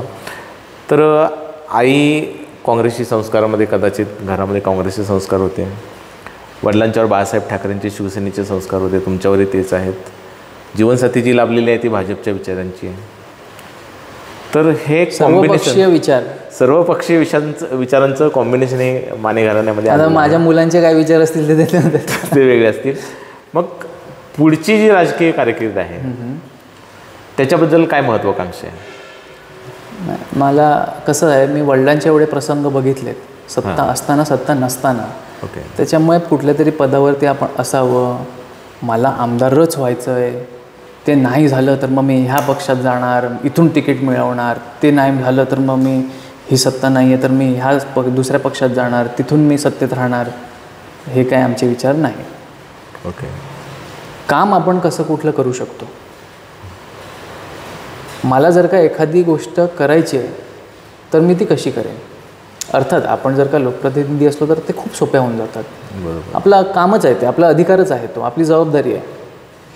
पण म्हणून मला आमदार बनायचं आहे का? मी राजकारणात सुद्धा यायच्या आधी मी खूप विचारांमध्ये थोडा मी यायचं नाही यायचं का, तर त्याच्यामागचं मी कारणं मी विचार करत होतो की नक्की आपल्याला राजकारण घेऊन आपल्याला काय करायचं आहे. ओके. भरपूर लोकांचं वडिलांचं एवढं आहे प्रस्त, नाव आहे एवढं चांगलं, त्यांनी काम एवढं केलं आहे, लोकं एवढी जोडलेली आहेत, मग तू का नको म्हणतोस. म्हटलं मी फक्त ह्यांचा मुलगा आहे म्हणून जर का मला राजकारणात यायचं आहे तर ते माझ्यासाठी इट्स नॉट गुड इनफ. बरोबर. माझ्यासाठी ते कारण नेपोटिझम फक्त नको आहे. हां, माझ्यासाठी ते कारण योग्य मला नाही वाटत. कदाचित माझ्यामध्ये ते नसेल, ती अबिलिटी नसेल, ते टॅलेंट नसेल त्यांच्यासारखं. मग कारण आपलं कंपॅरिझन होणार ते माझ्या पहिल्या भाषणापासूनच त्यांच्या 100व्या किंवा 1500व्या भाषणावरती होणार. त्यामुळे मी विचार केला जर आपल्यामध्ये टॅलेंट नसलं तर मग आपण तर काय नाही बरे साहेब होते मुलग्याने सगळं घालवून टाकलं रे असा कदाचित आपल्याला इंटरेस्ट नाही आला उद्याला, ते आवडलं नाही क्षेत्र. बरोबर. म्हणून मी खूप वेळ घेतला. काही लोकांना ते चुकीचं सुद्धा वाटलं, आमच्यासोबत जी लोकं आहेत त्यांना ते चुकीचं वाटलं. एवढा वेळ घेऊ नका. एक गोष्ट आहे आपल्याला करायचं असताना तरी ते होतं. बरोबर. तुमच्यात टॅलेंट असेल तर लोक ओळखतात, तुमच्यात ती रग असेल तर लोक येतात सोबत, तुमच्यामध्ये ते त्यांना वाटलं तुमच्यावरती विश्वास असेल तर तुम्ही कुठल्याही वयात चालू करा, लोक येतात. हे एक मला वाटतं. ठीक आहे एखादा म्हणजे कॅल्क्युलेशन चुकलं वगैरे, पण हे लाँग टर्ममध्ये तुम्हाला जर करायचं असेल एखादी गोष्ट तर ती करू शकता तुम्ही, त्याच्यामध्ये कोणी आडवं येत नाही. वेळ कदाचित तुम्हाला लागत असेल, पण हे एक माझ्या डोक्यामध्ये गोष्टी क्लिअर आहेत. मी राजकारणात आलो ते शिवसेनेची फाटाफूट झाल्यानंतर आलो. बरोबर. कारण ज्या पक्षाने ज्या व्यक्तीने आपल्याला एवढं सगळं दिलं आहे त्या कुटुंबावरती एवढा मोठा आघात होत असेल तर मग आपल्या वडिलांसाठी एक मुलगा जर का एवढं लढत असेल तेव्हा आपण घरात बसणंसुद्धा चुकीचं आहे. बरोबर. ह्या एका विचारांनी प्रेरित होऊन मी आलो. आता ह्याच्यामध्ये आमदार बनायचं, खासदार बनायचं, जिल्हा परिषद, पंचायत समिती, ग्रामपंचायत हे काय माझ्या डोक्यात घेऊन मी नाही आलेलो. ओके. म्हणजे ज्यांनी आपल्या आई वडिलांना सन्मान दिला, आईला सन्मान दिला, त्या कुटुंबासाठी आपली एक कर्तव्य आहे, हा एक विचार तुमच्या पक्षासाठी, त्या विचारांसाठी, त्या विचारांचा हे आहे. पण तरी असं वाटतं का की महत्त्वाकांक्षा आपली काहीतरी असते मनामध्ये? आता तुम्ही आमदार म्हणून माझा रोज रिपोर्ट करत बसला तर मग लोकांच्या मनात मी आमदार झालो. ओके. बरोबर आहे. म्हणजे एक महत्त्वाकांक्षा असते. कारण जसं वडिलांनी, आणि बऱ्याच वेळेला असं होतं की अमिताभ बच्चनची अभिषेकबरोबर तुलना होते, अर्जुन तेंडुलकरची त्याच्या वडिलांची तुलना होते. तर असं तुमचा जो विचार डोक्यामध्ये आहे, पण असंही घडतं की कदाचित तुमच्या वडिलांच्यापेक्षाही टेक्नॉलॉजिकली तुम्ही अजून चांगलं काम करू शकता. कारण वडील ज्या पार्श्वभूमीवरून आले ते अतिशय गरीब पार्श्वभूमी होती, किंवा आई ज्या पार्श्वभूमीवरून आली त्यावेळेची परिस्थिती होती, आणि त्या गरिबीतल्या संघर्षातून ते आले. तुम्हाला ज्या पद्धतीचं शिक्षण वेगवेगळ्या ठिकाणी मिळालं तर त्याचा जो फायदा आहे की जसं तुम्ही आता मगाशी सांगितलं की वडील अजूनही त्याच विचारावरती आहेत, पण तुम्ही टेक्नॉलॉजीचा अभ्यास करताय, वापर करताय, आणि कदाचित AI असेल, रोबोटिक्स असेल, हे वडिलांपेक्षा आईपेक्षा तुम्हाला जास्त माहिती आहे. तर त्या टेक्नॉलॉजीचा तुमच्या मतदारसंघामध्ये, तुमच्या शिक्षण संस्थामध्ये, तुमच्या बिझनेसेसमध्ये याचा वापर होऊ शकतो. तर ही एक वेगळी दिशा जी आहे. कारण कोकण अजूनही बघितलं तरी आपली 90% मुलं ही शिकली की पुन्हा मुंबईला जावंसं त्यांना वाटतं. तर आमचं चांगलं नशीब आहे की तुम्ही इकडे आलात. तुम्हालाही जाता आलं असतं लंडनला, किंवा बऱ्याच आमदार खासदारांची मुलं तर सध्या लंडन किंवा इतर देशामध्ये आहेत. तर तुम्ही इथे आलात आणि तुम्हाला आपल्या ह्या मातृभूमीची नाळ जोडावीशी वाटली, तर त्याचा एक बेनिफिट आपल्याला काय देता येईल या कोकणामध्ये? त्याचे 2-3 गोष्टी आहेत. एक, मी मानतो की आपल्याकडे ऑन्टरप्रिनरशिप, जसं मी म्हटलं जॉब गिवर, हा जो रोल आहे हा थोडा अजून मुलांमध्ये पसरला पाहिजे. आणि जॉब गिवर कसं व्हायचं, त्याची साधनं काय, ती साधनं त्यांना मिळवून देऊन त्यांच्यामध्ये काय क्वालिटीज असल्या पाहिजेत ते प्रशिक्षण त्यांना देऊन आपण केलं पाहिजे. त्यासाठी एक आमच्या संस्थेच्या मार्फत आम्ही आज एक इन्क्युबेशन सेंटर करण्याचा आमचा संकल्प आहे. त्यामध्ये ज्याला कोणाला स्टार्टअप करायचा आहे, मग तो भले विद्यार्थी असो किंवा नसो, आमच्या संस्थेतला विद्यार्थी असो किंवा बाहेरच्या संस्थेतला असो, किंवा त्याचं शिक्षण पूर्ण झालेलं असेल, पण त्याला एक व्यवसाय करायचा आहे, त्याच्याकडे नवीन आयडिया आहेत, तिला नुसतंच त्याला नाही, तिला पण सुद्धा काहीतरी मुली असतील चांगल्या, त्यांना काही संकल्पना असतील त्यांच्या, अशा गोष्टींना वाव देण्याकरता आपण एक इन्क्युबेशन सेंटर काढलं आहे. ज्याच्यामध्ये तुम्ही तुमच्या डोक्यात आयडिया असेल तर तुम्ही आयडिया आमच्यापर्यंत पोचवा. ती पोचवल्यानंतर आम्ही त्याचा बिझनेस आपण कसा करू शकतो ह्यासाठी लागणारी जी काय साधनं आहेत, मग ते गायडन्स असेल, त्या इंडस्ट्रीच्या लोकांमध्ये तुमचा जास्त कॉन्टॅक्ट वाढणं, आपण नेटवर्किंग ज्याला म्हणतो, नेटवर्किंगची साधनं असतील, फंडिंगसाठी तुम्हाला गरज पडली तर मग फंडिंगची साधनं असतील, त्यानंतर मग तुम्हाला कस्टमर बेस, तुमचं मार्केटमध्ये जिथे तुम्ही तुमचं प्रोडक्ट चालवाल, वाढवाल, ते मार्केट तुम्हाला उपलब्ध करून देणं, त्याची साधनं असतील, ह्या सगळ्या आम्ही एका अम्ब्रेलामध्ये आणण्याचा प्रयत्न करतो आहे. माझ्या ताई, त्यांचे हजबंड जे स्वतः IIM अहमदाबादचे ग्रॅज्युएट आहेत. बरं. माझ्या ताई स्वतः एका इंटरनॅशनल NGOमध्ये काम करतात, रिसर्च NGOमध्ये. माझ्या पत्नी आहेत, त्या स्वतः UK शिकलेल्या आहेत. त्यांनी प्रोडक्ट डिझायनिंग शिकल्यात.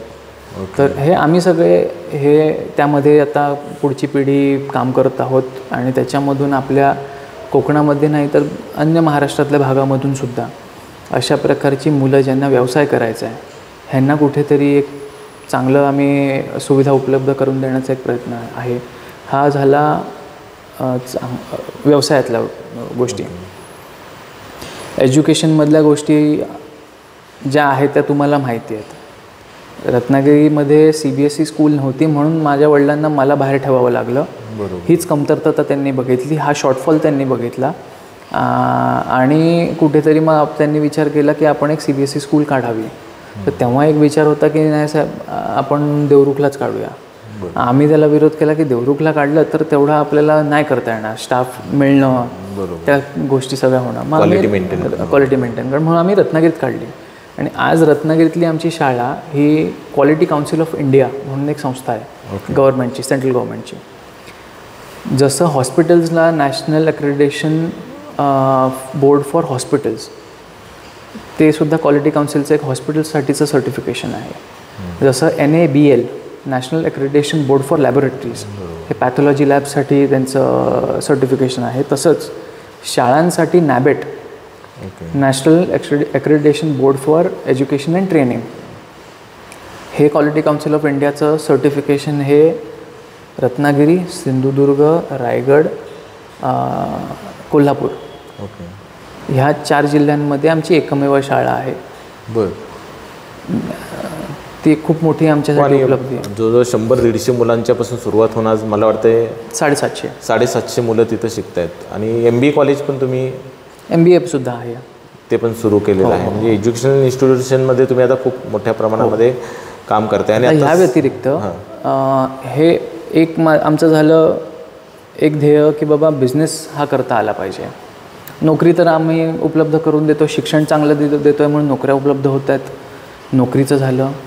आता खेळामध्ये, क्रीडा क्षेत्रामध्ये ज्यांना कुणाला पुढे जायचं आहे त्यासाठी आमच्या संस्थेकडून आम्ही आता एक कबड्डीची अकॅडमी, फक्त ज्याला कबड्डीमध्ये इंटरेस्ट आहे, कारण आपल्या भागातली मुलं ही जास्त करून कबड्डी, मला वाटतं तुमच्या वडिलांना सुद्धा प्रचंड कबड्डीमध्ये आवड आहे. बरंच त्यांनी स्पर्धा सुद्धा, क्रीडा महोत्सव तुम्हाला आठवत असतील तेव्हाचे मोठे अरेंज केले. आता आम्ही कबड्डीचं एक अकॅडमीच आम्ही सुरू करतो आहे. त्याच्यामध्ये तुम्ही या, फक्त कबड्डी शिकायला या. आणि तुम्हाला देशभरातले सगळे चांगले कोच आहे आम्ही तुम्हाला तिथे उपलब्ध करून देण्याचा प्रयत्न करू. अरे वा. त्या प्रकारची आता सुविधा आम्ही देण्याचा मानस आहे आमचा. आता तुम्ही म्हणजे बघा, मी थोडेसे मुद्दे तुमच्या भविष्याचे स्पर्श करतो. एज्युकेशन सिस्टीमवर आपण बोललो की ग्रामीण भागातल्या मुलांना त्यांच्याशी कॉम्पिटिशन करायचं असेल तर एक एक्सपिरियन्स लेवल त्यांचा जो आहे, त्याच्या मिसेससुद्धा UK शिकले आहेत, ते स्वतः चांगल्या इन्स्टिट्यूटमध्ये शिकलेले आहेत. तर दुसरा आता जो पार्ट ऑफ आपल्या कोकणातल्या डेव्हलपमेंटचा आहे त्या विषयाकडे थोडंसं त्यांनीसुद्धा लक्ष दिलेलं आहे की आपल्याच मतदारसंघामध्ये वझऱ्यासारख्या ठिकाणी 5-5 हजार एकर जागा लोकांनी विकून टाकल्या. तर तुमच्यासारखे विजन देणारी लोकं जर त्यांना भेटली की या जागा डेव्हलप करून एकत्र येऊन जर शेती केली, 80% 70% सबसिडीज गव्हर्नमेंट अवेलेबल करून देतं, तुमच्यासारखी जर लिडरशिप त्यांना भेटली तर कदाचित मला वाटते की जी मुंबईमध्ये एक विरारला किंवा फ्लॅट घेण्यासाठी लोक जागा विकत आहेत, त्यांना एक हा चांगला खूप मेसेज आहे की आपल्या जागा विकू नका, कोकणातल्या जागा आहेत त्या डेव्हलप होणार आहेत. आणि त्यामध्ये तुमची जी लिडरशिप आहे ती खूप महत्त्वाची भूमिका. कारण अगदी 2 लाख 3 लाख रुपये एकर, 1 लाख रुपये एकर अशा लोकांनी कवडी मोलाने जागा विकल्या. तर याच्याबद्दल काय विचार करता की ही जी मानसिकता आहे लोकांची की विकायचं नाही, कुठेतरी एक फ्लॅट घ्यायचा, विकायचं कुठेतरी गाडी घ्यायची, तर त्याला एक टर्न कसा आपण देऊ शकतो की आपल्या जागा न विकता तुमच्यासारख्या एखाद्या लिडरशिपमध्ये, तुमच्यासारख्या एखाद्या संस्थेमध्ये त्या सगळ्या जागांचं युटिलायझेशन करून आपण एक जशी हरित क्रांती घडली तशी कोकण क्रांती आपण कशी घडवू शकतो, याच्याबद्दल काय तुमच्या डोक्यात आहे का? त्याच्यामध्ये पहिलं म्हणजे शहराकडे वाढलेला ओढा हा पहिलं तर आपण कमी करून कमी जर झाला, त्यांची एक मनस्थिती निर्माण झाली की बाबा शहरामध्ये काही राहिलेलं नाही आहे, आपण इथेसुद्धा राहून चांगलं काहीतरी करू शकतो. हे एक. दुसरी एक खूप मोठी समस्या आहे की गावात लग्न लावून देण्यासाठी सुद्धा भरपूर विचार केला जातो. बरोबर. मुलगा गावात राहतो तर मग आम्ही काय बाबा आमची मुलगी देणार नाही, मुलीला शहरात मिळणं सुद्धा कठीण झालेलं आहे. अर्थात हे बघा कसं आहे, त्यांच्यासुद्धा इच्छाकांक्षा असतात मुलींच्या. बरोबर. आपण नाकारू नाही शकत आणि कोणी काही चुकीचा विचार करत नाही शहराकडचा मुलगा हवा म्हणून. पण कुठेतरी अरेंज मॅरेजच्या केसमध्ये मला माहीत नाही काय करू शकतो. पण लव्ह मॅरेज असेल तर बाबा गावात राहतो तर मग ठीक आहे ना, तुम्ही स्वीकारलेलं आहे ना. बरोबर. मग करून टाका, काय होईल ते होईल. असं नाही आहे. जे गावाशी रिलेटेड गोष्टी आहेत त्याच्यामधून सुद्धा आज आमचे मित्रच आहेत, मिथिलेश देसाई आहे, मुद्दाम उल्लेख करतो. आपल्या माणसाला आपण उल्लेख नाही केला तर आपला माणूस मोठा होत नाही. आज छान व्यवसाय करतायत आणि त्याला संशोधनाची जोड आहे. म्हणजे हजारो जाती गाढव व्यवसाय नाही आहे, शोधून काढले. परदेशामध्ये सुद्धा हो डेव्हलपमेंट ते करू शकता ना तुम्ही. पण आज पश्चिम महाराष्ट्र एवढा समृद्ध काय आहे? कारण त्यांच्याकडे त्या प्रकारचे लोक आहेत की जे नाही इथे राहून मला काहीतरी करायचं आहे, इथेच राहून करणार मी. आता त्यांच्याकडे पण थोडीशी समस्या आहे की पुण्यातलाच मुलगा हवा वगैरे, ते असतं, ते पार्ट अँड पार्सल आहे. तेवढ्या गोष्टीवरती मुलांनी फोकस करून की नाही बाबा मुलगी मिळत नाही आहे म्हणून मी आता जातो मुंबईतच नोकरी शोधतो, हे करणं मला थोडं चुकीचं वाटतं. तुमच्या घरामध्ये मर्सिडीज आली तर मग अजून मोठमोठी लोक तुमच्या पाठीपाठी फिरतील की माझ्या मुलीशी पण लग्न लावून टाका तुमच्या घरात. हा विचार करावा. निवडणूक म्हणजे एक युद्ध, आणि युद्ध खेळायचं म्हणजे वॉर रूम पाहिजेच. तुमचा मीडिया हँडल करायचा असो, तुमची स्ट्रॅटेजी बनवायची असो, तुमचं सोशल अवेअरनेस दाखवायचा असो, तुमच्या पूर्ण मतदारसंघामध्ये काय चाललंय हे कळवायचं असेल तर आम्ही आहोत तुमच्यासाठी. तुम्ही लक्ष द्या तुमच्या मतदारावर आणि प्रचाराची जबाबदारी सोडा आमच्यावर.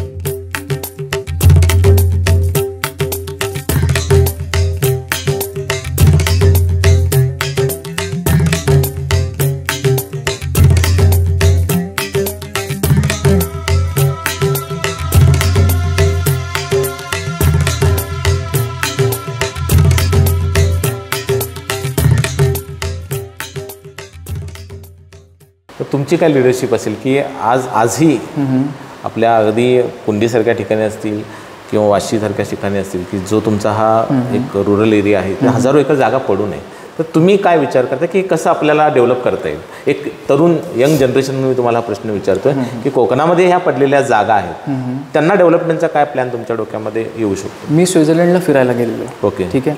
तिथे मी बघितलं की गावांमध्ये आपल्यापेक्षाही दुर्गम गाव आहेत, एवढं श्रीमंत देश आहे स्वित्झर्लंड, पण तरीसुद्धा तिकडे गावांमध्ये पायवाटी आहेत भरपूर गावांमध्ये. आपल्याकडे रस्ते आलेत बरोबर, पण घरं रिकामी आहेत. बरोबर. आता तिथली जी लोकं आहेत, टुरिस्टना आपल्या घरामध्ये होमस्टे, आमच्या पद्धतीचं सगळं, आमचं कल्चर, आमचं जेवण, आमची घरं, आमचे राहणीमान हे अनुभवायला तुम्ही आमच्या घरात 2 दिवस येऊन राहा. कोकणातली किती घरं रिकामी आहेत बरोबर. मी जर का विचार केला की चला टुरिझमचा आपण एक पॅकेज काढूया, माझ्या गावात तुम्ही या, माझी भातशेतीचा अनुभव घ्या, काही लोक करतात सुद्धा, चांगली गोष्ट आहे. माझ्या घरात राहा, मातीची घरं, ओटी पडवी, हे त्याच्यानंतर चूल, त्यानंतर कोकणी खाद्यपद्धती, ह्या सगळ्या गोष्टी अनुभवा, 2-3 दिवस राहा, मजा करा आणि परत मग तुमच्या जिकडे कुठून तुम्ही आले तिकडून परत जा, तिथे जा परत. हे जर का 2-3 दिवसांचं आपण पॅकेज केलं तर मला वाटतं घरी जी गावांमधली जी घरं आहेत रिकामी पडलेली, ओसाड पडलेली, टुरिझम ती कुठेतरी ती कुठेतरी चालू होतील. गावांमधली जी गजबज आहे ती वाढेल आणि अर्थात पैसेसुद्धा येतील. ही खूप सोपी एक संकल्पना आहे. त्याच्यामध्ये दुर्दैवाने अडथळा आहे की भावकीचं घर आहे. मग जर तू इथे व्यवसाय करतोयस तर मग मला किती पैसे मिळणार, माझ्या मोठ्या भावाला किती पैसे मिळणार, मोठा प्रश्न आहे. त्याची तर झाडायला पण जात नाहीत कोण मोठ्या भावाचे. इव्हन एका जागेवरती 70, 70, 80 नावं आपल्याकडे त्याच्यामुळे भाडे करार कोणासोबत करायचं हा सुद्धा एक प्रॉब्लेम आहे. तर मला असं एक ह्या निमित्ताने तुम्हाला असं चॅलेंज द्यावं असं वाटतं की ह्या ज्या जागा पडू नये त्याच्यावर तुम्ही खरोखर तुमच्या एवढे इंजिनियर्स तुमच्याकडे आहेत, एवढे चांगले शिक्षक स्टाफ आहे, तर त्याच्यावर थोडंसं डेव्हलपमेंटचा विचार व्हावा. आता एक खाजगीतला प्रश्न विचारतो की UK राहिलेली मुलगी किंवा कोकणामध्ये आपल्या ह्या गावामध्ये राहते तेव्हा खरोखर ती तर रमली का? अर्थातच, नाहीतर मग राहिला नसत्या. नाही, कारण कसं आहे, जेव्हा असं नव्हतं की आधी बघितलेलं नव्हतं वगैरे काय आहे काय नाही आहे. आणि आम्हीसुद्धा कम्प्लिटली ट्रान्सपरंट होतो की बघा जरी हे सगळं असलं तरी आमचा सगळा व्यवसाय म्हणा, वडिलांची कारकीर्द म्हणा, सगळा आमचा जो काय लोकांचा जो लवाजमा आमच्या आजूबाजूला असतो तो इथला आहे. त्यामुळे इथे राहण्याची तयारी आहे का बघितल्यानंतर मग ठीक आहे, काय प्रॉब्लेम नाही आहे. लोकं चांगली आहेत. आता कधी असं म्हणत नाहीत ना मुंबईला जाऊया वगैरे? नाही, तसं नसतं. फक्त काय आता त्यांना जे काही व्यवसाय करायचा असेल त्याच्याकरता उद्याला मुंबईला जावं लागलं त्यांना तर वेगळी गोष्ट. बरोबर. पण असं नाही आहे की हे कुठे राहते वगैरे हा विषय नाही आहे. आणि काम असतं त्याच्यामुळे जाणं येणं ठीक आहे. या सगळ्या प्रवासामध्ये आता तुमच्याबरोबर तर तुमची बहीण एवढ्या मोठ्या रिसर्च ह्याच्यामध्ये काम करते, वडिलांचा इतका मोठा अनुभव आहे, आईचा इतका संघर्ष, आणि इतक्या एकट्या असूनसुद्धा त्यांनी शाळा आणि सगळं राजकारण तुम्हाला सगळ्यांना सांभाळलेलं आहे. आणि ह्या सगळ्या प्रवासामध्ये मागे वळून बघताना तुम्हाला असं काय वाटतं की आपलं जे भविष्य आहे त्या भविष्यामध्ये एक व्हिजन जे माणसाच्या डोक्यामध्ये निर्माण होतं हा सगळा बघितल्यानंतर की कुठल्या लेवलला मला पोहोचलं पाहिजे की ज्याला आपण फ्युचर म्हणतो, तर ते काय व्हिजन तुम्ही या कोकणाबद्दल, स्वतःबद्दल, फॅमिलीबद्दल ठरवलेलं आहे? ज्या गोष्टी आपण आज करतो आहे एक बेसिक गोष्ट आहे माझ्या डोक्यामध्ये, ती म्हणजे आपण ज्या क्षेत्रात आहोत त्याच्यातलं बेस्ट व्हायचं. ओके. मग ते कोणतेही क्षेत्र असो. बरोबर. उद्धव ठाकरे साहेब हे कधी कुठले आमदार नव्हते, मंत्री नव्हते, डायरेक्ट CM झाले. त्यांनी कधीच विचार नव्हता केलेला. बरोबर. त्यांचंही सुद्धा तसंच आहे ना की बाबा मी कधीच विचार नव्हता केलेला की मी आमदार होईन, मंत्री होईन, मुख्यमंत्री होईन. नरेंद्र मोदी आहेत, कधी पार्लमेंटमध्ये आलेले नव्हते आणि त्याच्यानंतर देशाचे पंतप्रधान झाले. पहिल्यांदा पार्लमेंटमध्ये पाऊल ठेवताच त्यांनी पंतप्रधान म्हणून पाऊल ठेवलं आहे. बरोबर. अशी पण लोक असतात ना. त्या आपण ज्या क्षेत्रात आहोत त्याच्यामध्ये आपण सर्वश्रेष्ठ व्हायचं. कुठल्याही पदाच्या ह्याच्यात अडकणं आणि कदाचित मग माझ्या नशिबात लिहिलेलं असेल की अरे तू पंतप्रधान होऊ शकत होतास पण तूच विचार केलास मुख्यमंत्री व्हायचा आणि मग नुसता मुख्यमंत्री होऊन राहिलास. बरोबर. आपण काम करायचं. मी तेवढा नाही विचार करत खरं सांगायचं. ओके. भविष्याचा असा अजून इतका विचार केला? भविष्य म्हणजे मी आता जे काही मी काम करतोय ते वाढवणं, त्याच्यामध्ये अजून आपण काय चांगलं करू शकतो. ओके. नवीन आपण काय चांगलं करू शकतो, ह्या सगळ्या संकल्पना आहेत. अर्थात व्यवसाय वाढवणं, त्याच्यामधल्या ॲडव्हान्समेंट्स हा आपल्याकडे याव्यात, आपल्या लोकांनाही त्याचा फायदा व्हावा, ह्या गोष्टी आहेत. लांबच्या गोष्टी एवढ्या नाही मी 15 वर्ष 20 वर्षांचा विचार कधी करत. जे शॉर्ट टर्म गोल्स आपण पूर्ण करत राहिलो तर कुठेतरी एक आयडिया असते आपल्याला कुठे पोचायचं, पण शॉर्ट टर्म गोल्स घेऊन पुढे जायचं. बरं. आता ह्या शिक्षण, रोजगार, टुरिझमबद्दल पण तुम्ही सांगितलं, पण सध्याची जी सगळी राजकीय गणितं बदललेली आहेत. जसं म्हणालात की तुम्ही आत्ताच्या परिस्थितीमध्ये कदाचित तुम्ही शिवसेनेत गेला असतात एकनाथ शिंदे साहेबांच्या बरोबर, किंवा तुम्ही भाजपमध्ये गेला असतात तर तुम्हाला अजून अपॉर्च्युनिटीज होत्या, पैसे कमवण्याच्या संधी होत्या, पण तुम्ही टिकअप राहिलात की आपल्याला यांच्यासोबत राहायचं आहे. बरोबर. तर हे करताना जो विचार मनामध्ये ठाम किंवा जी जिद्द मनामध्ये ठाम आहे, तर त्या जिद्दीला आज लोकांचं जे पाठबळ आहे ते कशा स्वरूपाचं आहे? राजकीय म्हणताय का? मला 2 गोष्टी तुमच्याकडून पाहिजेत की सध्या जे राजकीय वातावरण चालू आहे त्याच्यावरती थोडंसं युवक म्हणून तुमचं काय बघणं आहे, भाष्य आहे, आणि या सगळ्यामध्ये लोकांचं जे काय आज गोंधळ झालेला आहे की अरे मी मानेसाहेबांच्यावर काम करत होतो, ते तिकडे गेले, तर हा एक द्विधा अवस्था झाली की कोण कुठे आहे हे समजत नाही. तर एक यंग जनरेशन म्हणून तुम्ही कशा पद्धतीने बघताय याच्याकडे? एक गोष्ट म्हणजे ह्याच्यामध्ये तुम्ही आता मीडियामधले आहात, पण मीडियावाला मी कारणीभूत धरतो की तुम्ही खऱ्या बातम्या दाखवत नाहीत, ज्या गरजेच्या आहेत त्या दाखवत नाहीत, आणि हा त्याला असं बोलला मग तो त्याला असं बोलला. ह्याच्यामध्ये कुठेतरी जो सामान्य माणसाचा प्रश्न असतो ना कुठेतरी दाबला जातो. बरोबर. कुठेतरी लँडस्लाईड झालं म्हणून एक 10 लोक त्याच्या खाली चिरडून मेली. पण तुमच्या चॅनलवरती म्हणजे तुम्हाला असं बोलत नाही आहे मी, बरोबर आहे, पण दुर्दैव आहे की कोण कोणाला माकड म्हणाला, कोण कोणाला गाढव म्हणाला, ह्या मंत्र्यांनी त्याच्यावरती टीका केली. हेच डिबेटच जास्त दाखवलं, हेच चालू आहे. मी ते न्यूज चॅनल बघत पण नाही. ओके. आम्हाला आजला आता माझ्या आई सांगतात की जेव्हा वडील आमदार होते, मंत्री होते, तेव्हा दिबा पाटील त्यांची भाषणं परिषदेमधली किंवा विधानसभेमधली, जास्त कारण परिषद आपण म्हणतो की जरा वेगळ्या विचारसरणीची लोक असतात, अभ्यासू लोक असतात, वेगवेगळे अभ्यास, त्याच्यामुळे तिथले जे काही चर्चा असतात त्या अधिक आपल्याला काही ना काही शिकायला मिळतं. बरोबर. आज ते चित्र कुठेतरी दुर्दैवाने नाही बघायला मिळत. आता ह्याच्यात कोण पक्ष जबाबदार वगैरे ह्याच्यात मला नाही पडायचं, पण ते बघायला नाही मिळत. एकंदर या परिस्थितीकडे कसं बघता तुम्ही की सगळीच भेळमिसळ झालेली आहे? एक युवा म्हणून तुमचं काय तुम्हाला वाटतं? मला असं वाटतं की आपण कामाबद्दल बोलावं, ओके, बाजूला व्हावं. बरं, म्हणजे ह्या सगळ्यापासून अलिप्त राहून आपलं जे काम आहे ते प्रामाणिकपणे करणं, हा तुमचा एक. आणि मला एक कळतं की तो जो मेसेज असतो कामाचा, it cuts through all the noise. Okay. जे काही आजूबाजूला हा त्याला ते बोलला, हा त्याला असं बोलला, तो मला असं बोलला, हा अशी टीका कशी करतो वगैरे, आपलं काम ह्या सगळ्यामधून ते सगळं बाजूला ठेवून जातं पुढे. बरोबर. हे आपलं कामच उत्तर आहे. हो, थोडक्यात. आत्ता राहिला विचारांचा विषय की बाबा राजकीय विचार किंवा ओव्हरऑल परिस्थिती, हे पैशातून सत्ता, सत्तेतून पैसा, हे जे काय सर्कल चालू आहे खूप विशेष आहे. सगळ्यांनाच ह्याचा पुढे त्रास होणार. बरोबर. कारण एवढे पैसे दर इलेक्शनला कुठल्याही राजकीय पक्षाने जनरेट करत राहणं हे अशक्य आहे. अशक्य. कारण आज तुम्ही एवढे टाकताय तर मग मी पुसून अजून सगळी लढाई पैशापर्यंत पोहोचलेली आहे थोडक्यात. कुठल्या लेवलला जाणार आहे? बरोबर. अजून 10 वर्षांनी किती हे सगळं पैशांचं भीषण होणार आहे. बरोबर.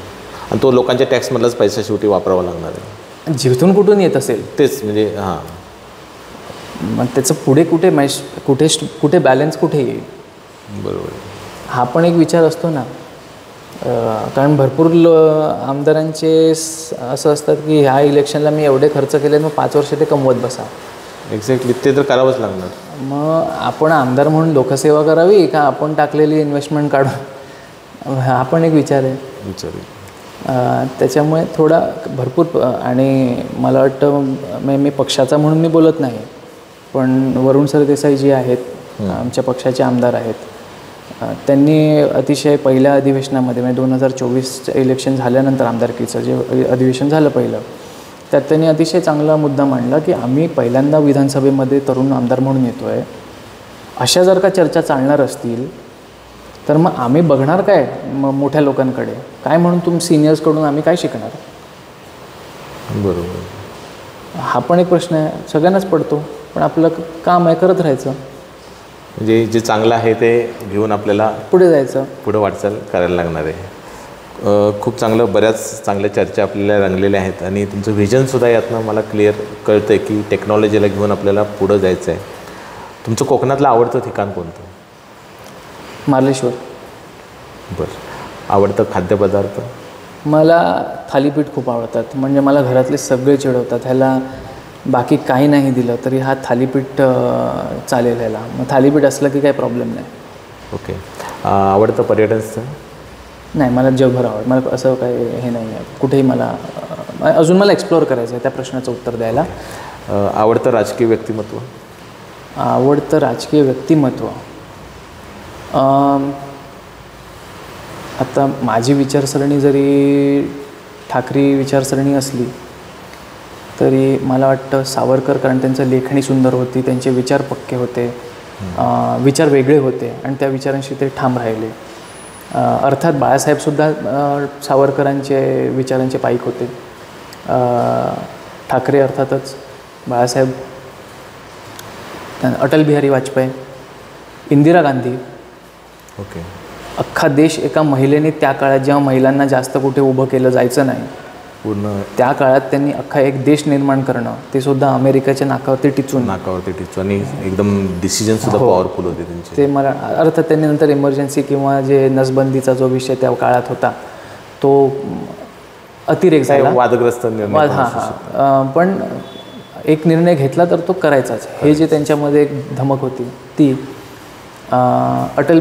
मी स्वतः लेखणी करतो त्याच्यामुळे जयोस्तुते किंवा अशा प्रकारचे जे सावरकरांनी सगळं लिहिलेलं आहे आणि त्याच्यातून राजकीय विचार, हे मला खूप इंट्रिगिंग वाटतं.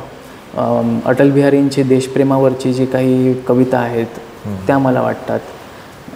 त्यांचं इन्क्लुझिव्ह आणि कोणीही त्यांच्याबद्दल कधीही काही वाईट बोललेलं नाही, ह्या क्वालिटी असलेले जे राजकारणी आहेत ते मला कुठेतरी म्हणजे आपले विरोधक सुद्धा प्रशंसा करतात ह्या पर्सनॅलिटीची. अर्थात माझे वडील सुद्धा त्यातलेच आहेत. बरोबर. आज सुद्धा तुम्ही बघितलं की किती विरोधातली लोक येऊन भेटायला गेली. तर मग तसं मला पण वाटतं की तसं आपलं व्यक्तिमत्व असावं. आवडतं पुस्तक माझ्या ताईने देहरादूनमध्ये त्या असताना आपले रस्किन बॉन्ड एक लेखक आहेत, त्यांचं नाईट ट्रेन टू देवली. ओके. आणि ते त्यांनी मला नेमका त्या भेटलेल्या ताई माझ्या. तर मला माझ्या फेवरेट आहेत हे त्यांना माहीत होतं ताईंना.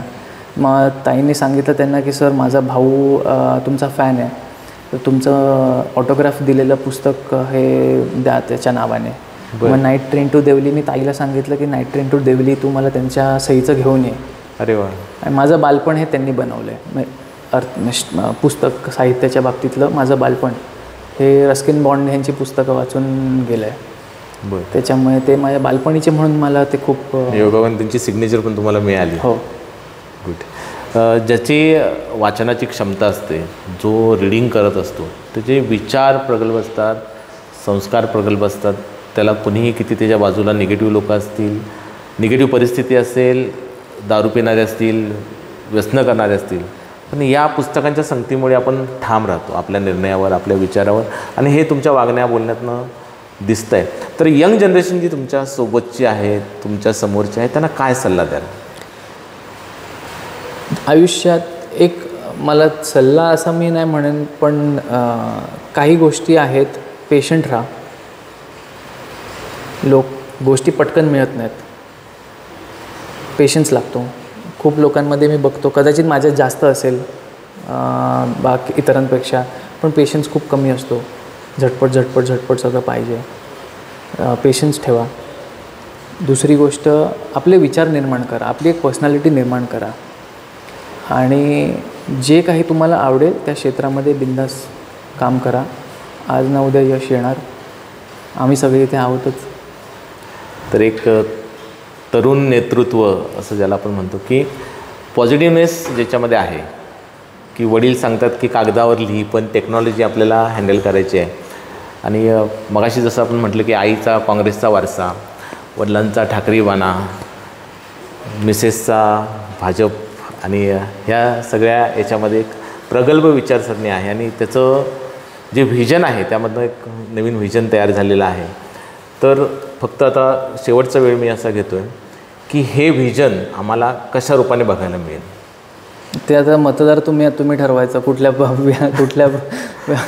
कुठल्या लेवलला तुम्हाला बघायचं आहे, काय करायचं आहे. म्हणजे तुम्ही आमच्या कोकणातल्या लोकांना काय आश्वस्त कराल की बाबा जी सगळ्याच आमदार खासदारांची मुलं आहेत त्यामध्ये आम्ही तुमच्याकडे आशेनं बघतो, कारण एक संस्कारी मुलगा आणि कोकणामध्ये येऊन तो आजही आपल्या मातीशी नाळ जोडून आहे. तर त्याला जर संधी मिळाली तर आम्हाला या कोकणामध्ये, मी जसं आपण 3 मुद्द्यावरती महत्त्वाच्या बोललो आहे, जे ग्रामीण मुलांचं शिक्षण आहे त्यांना त्या दर्जाचं शिक्षण मिळालं पाहिजे, हा त्यांचा अधिकार आहे. हजारो एकर जागा कोकणामध्ये पडून आहे, ती डेव्हलप होणं गरजेचं आहे. तुमच्या हातामध्ये शैक्षणिक संस्था आहेत, त्या लेवलच्या ग्रामीण भागातल्या शाळा येणं गरजेचं आहे. टुरिझम डेव्हलप होणं गरजेचं आहे. तर हे तुम्ही एक जबाबदार पदावर आलात, भविष्यामध्ये येणारच आहात नक्कीच. तर त्या पदावर आल्यानंतर आम्हाला काय बदल बघायला मिळतील की एक युवा राजकीय नेता म्हणून? माझे जर का तुम्ही प्लॅन्स विचारले तर जसं मी सांगितलं की क्रीडा क्षेत्रामध्ये आपल्याकडे खूप कमी लोक आहेत, बरोबर. IAS IPS हा जो काही आपल्याकडे एक आपण बघतो ट्रेंड की 10वी 12वीमध्ये पहिले येतात महाराष्ट्रात, पण त्याचं कन्व्हर्जन कुठेतरी मोठ्या IAS अधिकाऱ्यामध्ये वगैरे होत नाही. ती एक गॅप खूप मोठी आहे. त्याच्यासाठी आपल्याला काय करणं गरजेचं आहे? ओके. हे सिस्टममध्ये क्रिएट करणं, बरोबर. त्याच्यामध्ये अभ्यासक्रमाचा बदल आला तर ते करणं किंवा तशा प्रकारचे ट्रेनर्स हे आपल्याकडे उपलब्ध करून देणे हे एक. जर तरुणांबद्दल जर विचारलं तर क्रीडा क्षेत्र झालं, स्पर्धा परीक्षांमधून IAS ऑफिसर्स बनवणं हे एक क्षेत्र झालं. इथे औद्योगिकरण हे अतिशय गरजेचं आहे. मला राजकीय हे बोलायचं नाही, पण आशा आहेत आपल्या मंत्र्यांकडून की आता ते म्हणत आहेत पण की आम्ही ऑटोमोबाईल हब राजापुरात आणणार आहोत आणि डिफेन्सची एक फॅक्टरी आणणार आहोत. त्याच्यातून बदल झाला तर चांगलीच गोष्ट आहे. आमच्या शुभेच्छा असतील. नाही, पण हा एक तुम्ही मुद्दा काढलात म्हणून मी सांगतो. आज आमच्याकडे जिंदाल आली, फिनोलेक्स आली किंवा अजून मोठ्या मोठ्या कंपन्या आल्या. लोट्यामध्ये सुद्धा इतक्या कंपन्या आहेत. पण दुर्दैव असं आहे की उद्योगमंत्री आमच्या इथले आहेत. मी कोणावर टीका करत नाही, पण कोकणाचा विकास म्हणून सांगतो 80% रोजगार हा स्थानिकांना मिळाला पाहिजे. फक्त झाडू कामांना, क्लेरिकल कामं आपल्याकडे त्यामध्ये यूथ आपले काम करते. आपल्या मुलांमध्ये ते शिक्षण आहे. हां, बरोबर, टॅलेंट आहे. बाहेर जाऊन मुलं काम करतात. त्यांच्यामध्ये काम करण्याची तयारी पण आहे. बरोबर. मग मला पण असं वाटतं की प्राधान्य हे त्यांना मिळावं. आणि कोकण रेल्वे बनवली तेव्हा हेच झालं ना. एक्झॅक्टली. कोकण तुम्ही एक खूप चांगला, म्हणजे आजच्या इंटरव्ह्यूमध्ये मला खूप चांगला मुद्दा एक असा वाटला की या पद्धतीचा तुम्ही विचार करता की बिझनेस डेव्हलपमेंट ज्याला करायचं आहे त्याला पाठीशी कोणीतरी पाहिजे आहे. राईट. आणि ती भूमिका घेणं खूप गरजेचं आहे. काय कंपन्या बाहेरच्या येतील, ही मुलं आमची तिथं परत काम करतील, पण स्वतः एक उद्योग. आज तुम्ही एक उद्योजक आहात, तुमचे वडीलसुद्धा एक वेगळ्या प्रकारचे उद्योजक आहेत. राजकारणामध्ये जरी असले तर त्यांनी बऱ्याच डेव्हलपमेंटसुद्धा केले आहेत. तर तो उद्योजक निर्माण होणे, कोकणी जी मानसिकता आहे ती बदलून, जसं मी सांगितलं घाटावरती कसं डेव्हलपमेंट होते, तर ती उद्योजकता निर्माण झाली पाहिजे. तर त्या संदर्भात एक भावी नेता म्हणून काय सांगाल, काय करू शकाल तुम्ही? बघा, आपल्याकडे ज्या गोष्टी ऑलरेडी आहेत आणि लोकांची सुद्धा साधारणपणे तीच भूमिका आहे. आमच्याकडे रिफायनरी वगैरे ह्या गोष्टी नको आहेत आम्हाला. बरोबर. जे इथे आम्ही लोकल पर्यावरणाची हानी किंवा आमच्याकडे जे काही आम्ही उगवतो आहे त्याच्याशी निगडीत काही व्यवसाय आले किंवा कुठेतरी आम्हाला बंधनं येऊ नयेत अशा प्रकारचे जर का व्यवसाय इथे आले तर चांगली गोष्ट आहे. मग त्याच्यामध्ये फूड प्रोसेसिंगचे मोठे प्लांट असतील, कोल्ड स्टोरेजेसचं नेटवर्क आपल्याकडे खूप कमी आहे. मत्स्य व्यवसाय जरी आपल्याकडे असला तरी बऱ्यापैकी आपल्याकडे कोल्ड स्टोरेजचं नेटवर्क कमी आहे. फलोत्पादन आपले सीझनल फ्रूट्स आहेत. बरोबर. त्यांना जर का आपल्याला वर्षभर टिकवायचं असेल तर कोल्ड स्टोरेजचं नेटवर्क असणं हे अतिशय गरजेचं आहे. मार्कोसारखी एक मोठी कंपनी आपल्याला महाबळेश्वरला इतक्या मोठ्या प्रमाणात दिसतं, तसं करू शकतो. एक्झॅक्टली. तर ह्या भरपूर गोष्टी आणि हे पॉलिसीमध्ये जर का आपण आणलं, कारण आपल्याकडे पाणी मुबलक आहे बहुतेक ठिकाणी. म्हणजे आपल्या उत्तर महाराष्ट्र किंवा विदर्भ वगैरे इथे जशी पाण्याची टंचाई तशी तर नाही आहे. बरोबर. हिली एरिया आहे, त्याच्यामुळे मैल आपण जसं घाटावरती बघतो तशी काही शेती आपण नाही करू शकत. मग त्या गोष्टींसाठी डेडिकेटेड एक जर का आपण सायंटिस्ट वगैरे बोलवून जर का फार्मिंग इन हिली रिजन्स ह्याच्यावरती जर का अभ्यास केला आणि त्या प्रकारच्या टेक्निक्स जर का फार्मर्समध्ये आपण आपल्या फलोत्पादन व्यवसायामध्ये असलेल्या लोकांमध्ये जर का आपण रुजवल्या तर मग मला वाटतं त्याच्यामध्ये खूप ॲडव्हान्समेंट होऊ शकते. कारण आपल्याकडे आज फणस काढायला माणसं मिळत नाहीत, नारळ काढायला माणसं मिळत नाहीत, काजू बोंड आणि हे करायला बायका मिळत नाहीत आज. बरोबर आहे. मग त्याच्यामध्ये टेक्नॉलॉजीकडे ॲडव्हान्समेंट झाल्या तर आयुष्य बदलतील लोकांची. बरोबर आहे. तर खूप चांगलं विजन आहे. एक शेवटचा फक्त खाजगी प्रश्न, तुम्ही खानदेशी शिकलात की तुम्ही कोकणी शिकवलं? खानदेशी सुद्धा एक खूप गोड भाषा आहे आणि कोकणी सुद्धा एक खूप गोड भाषा आहे. मला कोकणी हे एक्सचेंज चालू आहे का? कोकणी तेवढी येत नाही माझ्या, कारण संगमेश्वरी बोली आपण ज्याला नाही. कसं आहे, घरामध्ये मराठी ही जरा पुस्तकी मराठी आमची, बोलण्यातून पण, कारण मी कधी मराठी शिकलेलो नाही. जी काही मराठी बोलतोय ती घरी शिकली. त्या तरीसुद्धा म्हणजे बऱ्यापैकी इथली जे बुवा वगैरे अशी जे काय जो वगैरे हे आपल्या भाषेत नाही आहे. त्याच्यामुळे ती जी मला बोलता येत नाही आपली अस्सल कोकणी. पत्नींना सुंदर खानदेशी बोली येते. हां. आणि ती कुठेतरी कधीतरी बाहेर पण येते. थोडं त्याच्यातले काही शब्द शिकतोय. म्हणजे खानदेशी शिकायचं प्रोसेस सुरू आहे. हां, पण त्यांना मूड असला तरच त्या बोलतात. बरं, मूड असेल तर खानदेशी बोलतात. खूप चांगलं आहे. तर बराच काळ आपण चर्चा करतो आहे की आपली एक सिरीज चालू आहे की जे राजकीय नेतृत्व आता आहेत आणि त्यांच्या ज्या पुढच्या पिढ्या आहेत त्या कोकणाच्या डेव्हलपमेंटसाठी काय बघतायत. आणि या ठिकाणी आपण चर्चा करत आहोत रवींद्रजी मानेसाहेब, की ज्यांनी ह्या कोकणातल्या विकासाची सुरुवात जेव्हा शिवसेनेची या कोकणामध्ये एक भरारी होती त्यावेळेला जे वैभव प्राप्त करून दिलं त्याचे मूळ ज्याचा पाया ज्यांना म्हटलं जातं ते मानेसाहेब होते. आणि हा त्यांचा वारसा जो आहे तो प्रद्युम्नजींना पुढे चालवायचा आहे. आणि त्यांचं व्हिजन, टेक्नॉलॉजी, घरातल्या काही गोष्टी ह्या सगळ्यांचीच आपण चर्चा केलेली आहे. तुम्हाला अजून काही सांगायचं असेल? नाही, तुम्ही आलात, मला या कार्यक्रमात बोलवलं त्याबद्दल तुमचे आभार. फ्रेश न्यूजच्या सगळ्या व्ह्यूअर्सना मी सांगेन अजून तुमचे व्हिडिओज बघा. आणि मलासुद्धा अजून तरुण जे राजकारणी आहेत माझ्या पिढीतले त्यांच्याकडून सुद्धा काही आयडियाज मला शिकायला मिळाले तर अजून आवडेल. त्यामुळे thank you so much. Vande Mataram.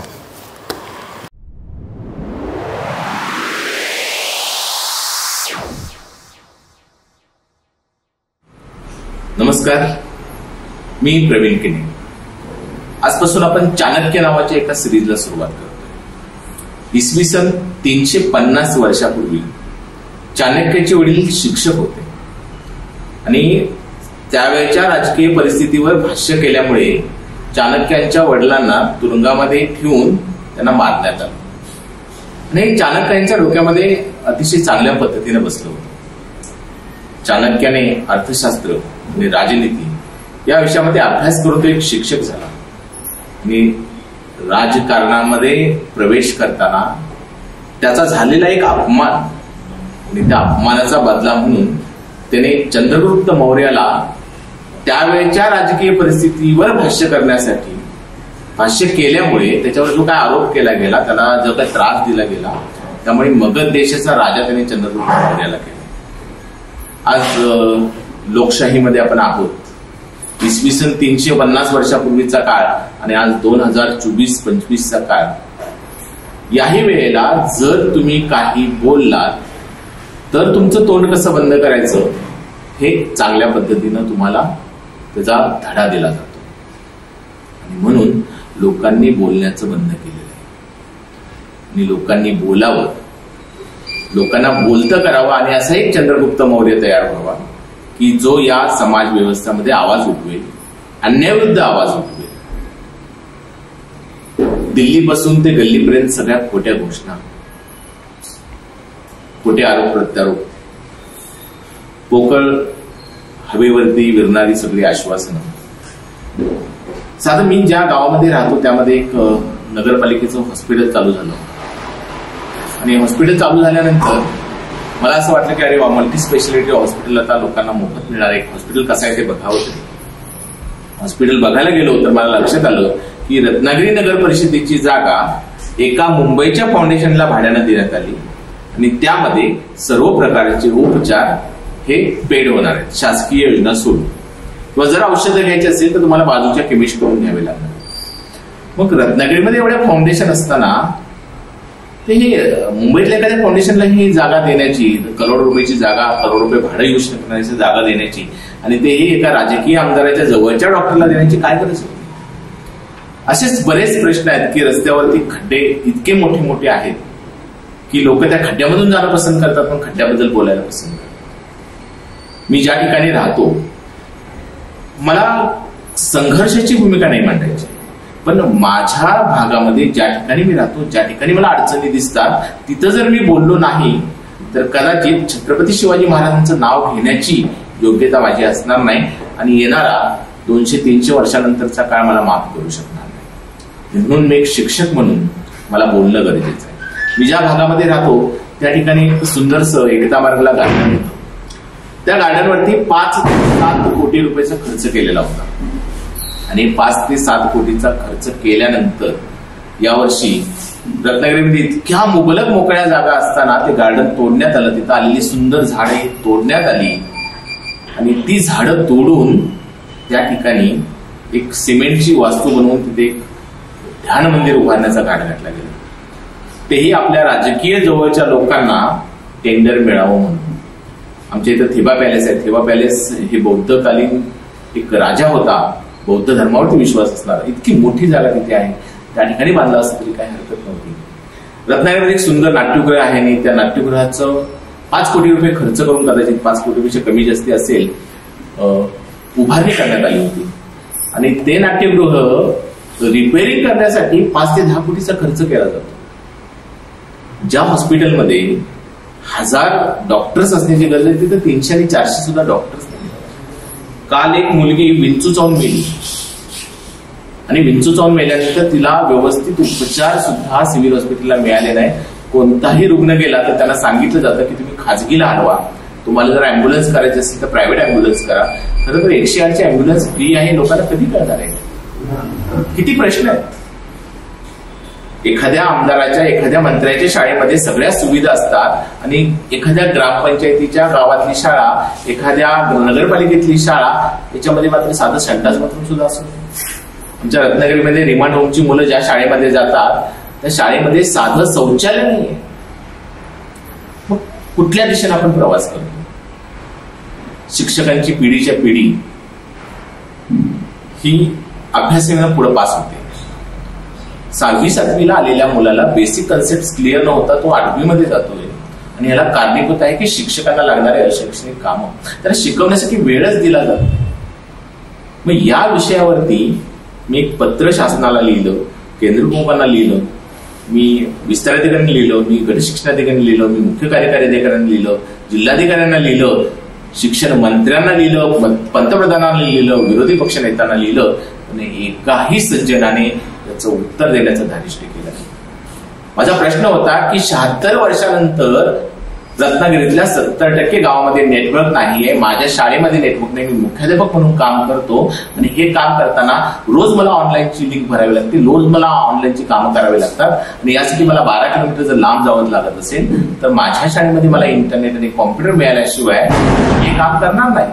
किंवा मी जर काम करायचं असेल तर मला या सुविधा द्या, या बेसिक सुविधा आहेत. हे जग आज चंद्रावर चाललेलं आहे, इंटरनेट आज गरजेचं बनलेलं आहे आणि शाळेतल्या मुलांना चांगले व्हिडिओ दाखवण्यासाठी आमच्याकडे नेट नाहीये, टीव्ही नाहीये. आणि अशा वेळेला मला कुठलंही उत्तर न देता मी प्रशासनाच्या विरुद्ध बोललो म्हणून मला सस्पेंड करण्यात आलं. तुकाराम मुंडे सारख्या अधिकाऱ्याच्या हजारो वेळा बदल्या केल्या जातात आणि माझ्यासारख्या प्रश्न विचारणाऱ्या शिक्षकाला सस्पेंड केलं जातं. तर छत्रपती शिवाजी महाराज, डॉक्टर बाबासाहेब आंबेडकर ही पुस्तकातली नेते मंडळी राहिल्यासारखी आता राहून गेलेली आहेत. त्यांच्या जयंत्या पुण्यतिथ्या साजऱ्या करायच्या आणि आपल्यावर जर अन्याय होत असेल तर आपण बोलायचं नाही. हे शिक्षक मुलांना शिकवतात आणि यामुळेच ही संपूर्ण पिढी जी आहे ती अन्यायाविरुद्ध न बोलणारी झाली. म्हणून रस्त्यावरती जाता तुम्हाला रस्त्यावर खड्डे पडलेले दिसतील, हॉस्पिटलला जा तुम्हाला उपचार मिळणार नाहीत. अरे कुठल्याही पेट्रोल पंपावर गेल्यानंतर साधी हवा फ्री असते, त्यासाठी सुद्धा 5-10 रुपये घेतले जातात. 108ला अँब्युलन्स फ्री आहे, पण ते सांगितलं न सांगता प्रायव्हेट अँब्युलन्स कडनं आपल्याला कमिशन मिळणार, प्रायव्हेट अँब्युलन्स बोलवली जाते. प्रायव्हेट हॉस्पिटलला कॉन्टॅक्ट असं म्हणून तुमच्या रुग्णाला धोका आहे पण हॉस्पिटलला जायला सांगितलं जातं. साध्या गोष्टीमध्ये इतका भ्रष्टाचार फोपावलेला आहे आणि हे सगळं काहीही न सुधारता, ना शिक्षणावर काम, ना आरोग्यावर काम, ना व्यवसायावर काम. आणि का तुम्हाला नोकरशाही बनवायची, का तुम्हाला कंपन्या इथं आणायच्या आणि कंपन्यामध्ये आमच्या रत्नागिरीतला किंवा आमच्या भागातला, आमच्या महाराष्ट्रातला रोजगार बनायचा? या मुलांना रोजगार मध्ये स्वतः बिझनेस उभा करण्याची ताकद आपण का देऊ शकत नाही? का गोकुळसारखा, का अमोलसारखा एखादा प्रोजेक्ट या मुलांच्याकडून उभा केला जात नाही? जी मुलं ध्येयवान आहेत, ज्या मुलांच्यामध्ये धाडस आहे, त्यांना गुंडगिरीच्या कामासाठी लावायचं, त्यांना तुरुंगामध्ये पाठवायचं, आपल्या मुलांना परदेशामध्ये शिकवायला पाठवायचं, हे कधी थांबलं पाहिजे. आणि यासाठी मी जर आवाज उठवत असेल आणि यासाठी मला सस्पेन्शन होत असेल तर हा असा आवाज मी 10 वेळा उठवेन. कुठलाही राजकारणी कुठल्याही पक्षाचा असो, त्या राजकारण्याने समाजसेवक म्हणून, एक जनतेचा सेवक म्हणून काम केलं पाहिजे. पण तो आज साहेब म्हणून मोठ्या मोठ्या करोडोंच्या गाड्यांमधून फिरतोय. एका छोट्या छोट्या उद्योगापासून अब्जावधीची संपत्ती, अब्जावधीची हेलिकॉप्टर आणि विमान घेतोय, याच्याबद्दल सुद्धा मला आनंद आहे. पण या सोयी सुविधांपेक्षा माझ्या ग्रामीण भागातल्या लोकांना व्यवसाय कसा करायचा, चांगल्या पद्धतीचं शिक्षण कसं मिळेल, माझी एक मुलगी जर आज विंचू चावून मरते तर तिच्यासाठी उपचार कसे मिळतील, या हायवेच्या कामामध्ये मला दुःख वाटतं की हायवेच्या बातम्या छापून नयेत म्हणून 25-25 हजार महिन्याला आमच्या काही मीडियाच्या प्रतिनिधींना देण्यात येतं. ज्या दिवशी माझ्या मिसेसच्या घरी पाकिट आलं तेव्हा मी त्याला सांगितलं की हे जर आपण पाकिट घेतलं तर जी लोक या हायवेच्या अपघातामध्ये मरतायत त्या मरणामध्ये आपण सामील. त्याच्या कुटुंबाचे, त्याच्या बायकोचे, मुलांचे शाप आपल्याला लागणार आहेत. म्हणून आम्ही ते पाकिट परत दिलं आणि आम्ही आवाज उठवायला सुरुवात केली. आणि त्याचं फळ मात्र आम्हाला असं मिळालं की मी एक मीडिया प्रतिनिधीच्या घरातला शिक्षक आहे म्हणून मला सस्पेंड करण्यात आलं. माझी काही पहिली वेळ नाही आहे. ज्या वेळेला मी बोलतो, मागच्या वेळेला खाऊगलीमध्ये 2000 रुपये कोरोनाच्या कालावधीमध्ये हप्ते घेतले जात होते, त्यावेळेला आम्ही बोललो आणि त्याचंही फळ मला सस्पेन्शनचं मिळालं. आणि म्हणून मी म्हटलं की जर तो खाऊगलीचा जो विषय होता तो मी शेवटपर्यंत लावून धरला. मी कोल्हापूरला गेलो, मी इचलकरंजीला गेलो, तिथले व्हिडिओ काढले, त्या पत्र तयार केली, ती खाऊगली तिथून उठवण्याचं प्लॅनिंग केलं गेलं जात होतं. त्याचा पुरावा करून बाबासाहेबांना भेटलो, त्यावेळेला नंदकुमार पाटील साहेब तिथे ऍडिशनल सीएम होते, त्यांना भेटलो, उदय सामंत यांना भेटलो आणि त्या ठिकाणी ती खाऊगली पुन्हा त्या जागी उभी राहिली. आणि तरी त्यांच्याकडून 60-60 हजार रुपये घेण्यात आले. ठीक आहे, पण त्या लोकांना आज चांगली सुविधा मिळाली, चांगली खाऊगली तिथे उभी राहिली. मला त्याचं श्रेय नाही घ्यायचं आहे, पण एक विषय मी हाताशी धरल्यानंतर तो शेवटपर्यंत लावून धरला. आणि त्या खाऊगलीमध्ये जे मुंगूस, घूस आणि जे घाणेरडे पदार्थ तिथे होते, त्यामुळं रत्नागिरीकरांचं आयुष्यमान धोक्यात येत होतं, ते आज बंद झालं. तर मी विचार केला की शिवाजी महाराज दुसऱ्यांच्याच घरामध्ये का जन्माला यावे. मी जर छत्रपती शिवाजी महाराजांचा वारस आहे, मी जर काही चांगलं सांगतोय तर मला बोलण्याचा अधिकार आहे. मग मी शिक्षक असो, मी डॉक्टर असो, मी इंजिनियर असो, गव्हर्नमेंट सर्वंट असो, पण त्याच्या आधी मी एक मतदार आहे.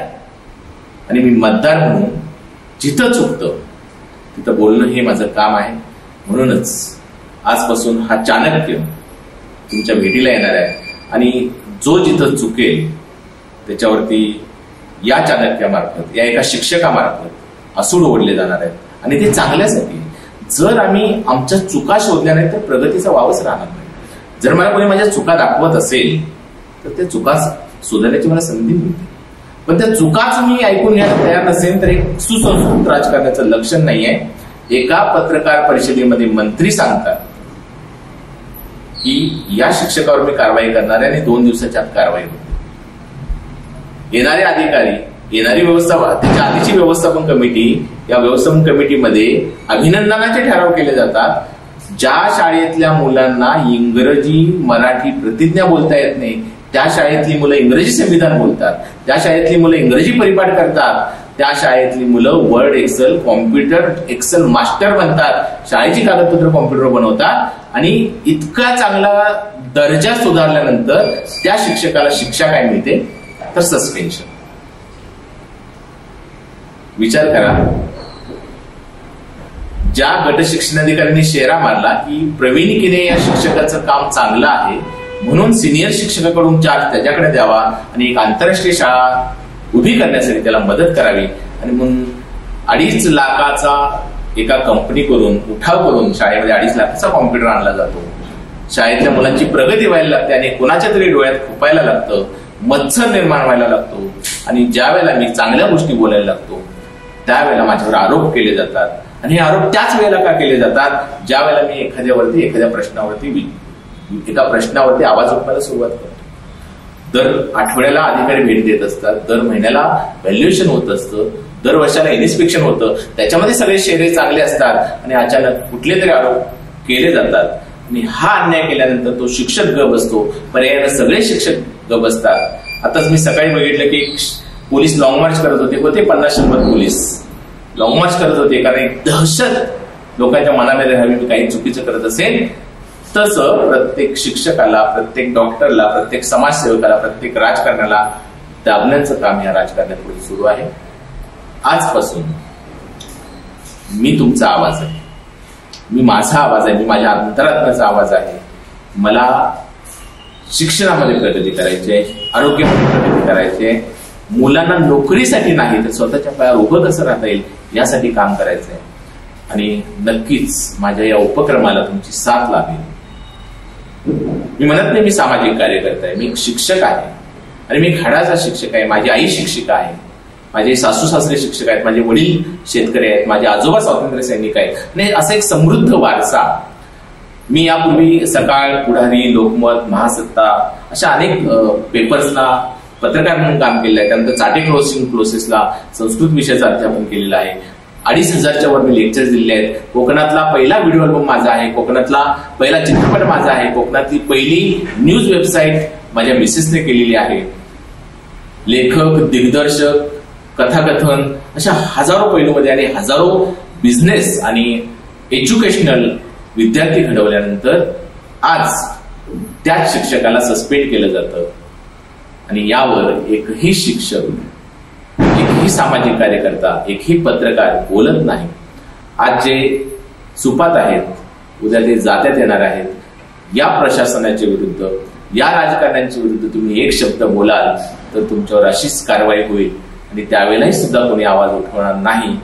त्यामुळे तुम्हाला जर वाटत असेल की माझ्यावर अन्याय झालेला आहे, हा उद्या तुमच्यावर अन्याय व्हायला नको असेल, 1/7ची मुलगी आज दिवाळीच्या दिवशी विंचू दंशानं मरत असेल सिव्हिल हॉस्पिटलला, रस्त्यावरती या आठवड्यामध्ये 3 अपघातामध्ये 3 जर मेले असतील आणि त्या बातम्या दाबल्या जात असतील तर आपण हा आवाज मी एक शिक्षक म्हणून आज चाणक्य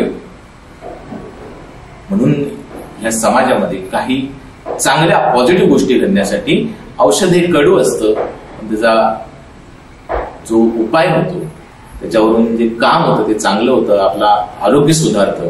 तसं समाजामध्ये हा कडूपणा मी घेऊन समाजामध्ये काहीतरी चांगल्या गोष्टी घडाव्यात म्हणून प्रयत्न करतोय.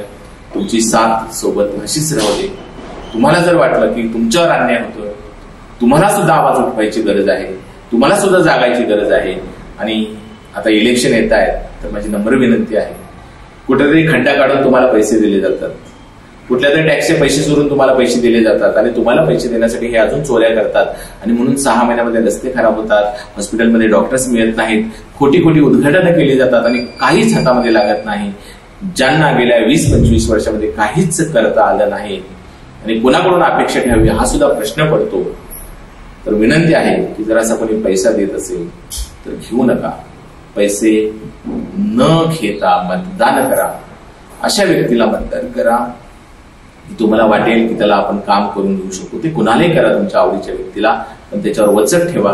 पैसे ठेवलात तर तुम्ही घेतलात तर तुम्ही त्यांच्यासमोर चुकून राहणार. डोळ्यात डोळे घालून त्यांच्या चुकाबद्दल तुम्हाला बोलायचं असेल आणि बोलावंच लागेल तर पैसा न घेता चांगल्या कामाची अपेक्षा करा. एवढंच बोलतो आणि मी चाणक्य प्रवीण केले इथंच थांबतो. ही नवीन सुरुवात आहे आणि या सुरुवातीला तुमचं सहकार्य लाभू दे. कुठलीही तुमची अडचण असेल तर त्यासाठी मीही उभा आहे एक शिक्षक म्हणून मार्गदर्शनासाठी. धन्यवाद. जय हिंद, जय महाराष्ट्र, जय शिवराय.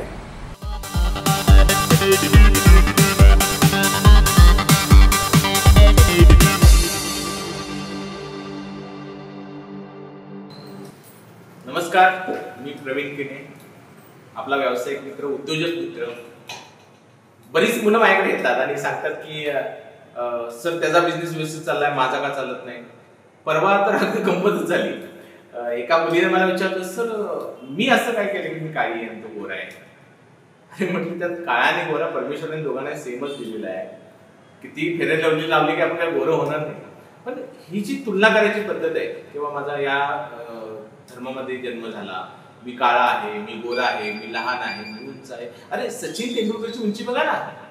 सचिन तेंडुलकर किती उंच आहे आणि त्याने जगाची उंची सगळी पार केली की का विक्रम मोठा केला की कोणी त्याला रोखू शकत नाही. मग तुमच्यामध्ये जे टॅलेंट आहे, अमिताभ बच्चन लाकडून काढलं होतं रेकॉर्डिंग स्टुडिओ मधून आणि आज त्याच्या आवाजासाठी लाखो करोड रुपये लोक देतात. तर तुम्ही तुलना का करता एकमेकाशी? त्याचा बिझनेस चालतोय, माझा चालत नाही.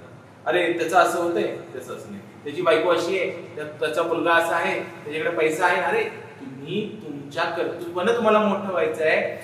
बघा मी तुम्हाला एक गोष्ट सांगतो, एकदम साधी सोपी गोष्ट आहे. तुम्ही तुलना करणं सोडून द्या. आपल्याला नेहमी दुसऱ्याचं चांगलं वाटत असतं. हे कलियुग आहे. या कलियुगामध्ये प्रत्येकाला परमेश्वराने दुःख दिलेलंच आहे. त्या दुःखाची लेवल वेगळी आहे. एखाद्या आमदाराला वेगळं दुःख असेल, तो आमदार त्याचं वेगळं दुःख असेल की बाबा एवढे करोड रुपये कमवले ते ठेवायचे कसे, 10 बंगले कुठे राहायचं, तसंही दुःख असेल.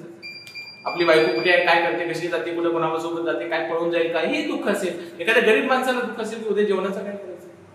एखाद्या आजारी माणसाला दुःख असेल की माझा आजार बरा होणार कधी. एका आनंदी माणसाला दुःख असेल की मी आजारी पडतो तर काय करायचं. म्हणजे तुम्ही जर तुलना करायला लागलात ना तर तुम्ही आयुष्यात कधी यशस्वी होऊ शकता. म्हणून व्यवसाय करताना आयुष्यामध्ये पुढे जाताना तुलना बंद करा, स्वतःची स्पर्धा स्वतःशी सुरू करा. मी खूप सुंदरशी गोष्ट तुम्हाला सांगतो. एक कावळा होता. कावळ्याची बरीच गोष्ट मी ऐकलेली आणि कावळ्याचं कसं होतं की कावळ्याला असं वाटायचं की अरे काय काळा रंग, काय आयुष्यात आहे की नाही सगळं काळं काळं काळं काळं. नुसतं लोकांच्या श्राद्धाला जायचं, जेवायचं. त्याला साधू बसलेला दिसला. साधूला तो म्हणाला, ओ साधू महाराज, काय मी काय असं पाप केलंय की मला तुम्ही असं काळा काळा कुळकुळीत तुम्ही केलाय? मला ना मला ते बघा, हंस बघा, कसा मस्त पांढरा शुभ्र कलर, हा हा हा, पांढरा रंग बघितलं तसं फ्रेश वाटतं म्हणाला. मला ना प्लीज प्लीज तुम्ही मला पांढऱ्या रंगासारखा, राजहंसासारखा एकदम मस्त पांढरा रंग करा. साधू म्हणाले, ठीक आहे, तू एक काम कर, तू काय कर, त्या राजहंसाकडे जा आणि त्याला विचार की अरे तुझ्यासारखा पांढरा रंग केलं तर चांगला आहे का, त्याला आवडतं का ते? आता तो कावळा वैतागलेलाच होता की काळा रंग कोण, अरे काय खाऊन खाऊन काय करायचं, श्राद्धाचं जेवण खायचं, इकडे जायचं तिकडे जायचं, आणि काय आयुष्यामध्ये रंगच नाही. तो राजहंसाकडे गेला आणि राजहंसाला म्हणाला, काय अरे तुझा मस्त पांढरा रंग आहे, मला असं तुझ्यासारखा एकदम मस्त पांढरा पांढरा रंग पाहिजे. काय माणूस काय पांढरा ठेवले, ते विधवा लोक पण कुठेही घालतात ते पांढरा रंग, मला तर कंटाळा आहे. तो पोपट बघितलास काय, हा हा, काय रंगबिरंगी आहे रे त्याची, मस्त हिरवा हिरवा हिरवा रंग पोपटाचा, आणि काय त्याचं असं डोक्यावरती, काय सुंदर वाटतंय, काय ठेवलंय पांढऱ्या रंगामध्ये. नाही तू म्हणाल ना, तू येडायच म्हणाला, तुला रंगच घ्यायचाय ना, अरे त्या पोपटाचा रंग घे, खतरनाक रंग आहे. कावळा थोडा कन्फ्युज झाला, तर म्हणाला आपल्याला वरदान मिळणारच आहे. तो गेला पोपटाकडे आणि पोपटाला म्हणाला, अरे बघ, मला तुझा रंग कसा वाटतो. आणि पोपट त्या ठिकाणी बसलेला होता. तर पोपटाला त्याने विचारलं की अरे आता काय करू, मला तुझ्यासारखा रंग पाहिजे आहे. तर पोपट म्हणाला, अरे काय हरकत नाही आहे माझ्यासारखा रंग घ्यायला. तर म्हणाला, तुला का पांढरा रंग पाहिजे?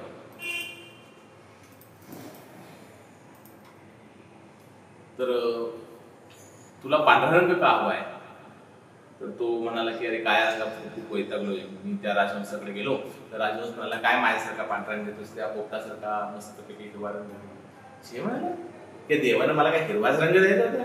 अरे त्या झाडामध्ये बसलो ना, तर झाड कुठला मी कुठलं ओळखत नाही.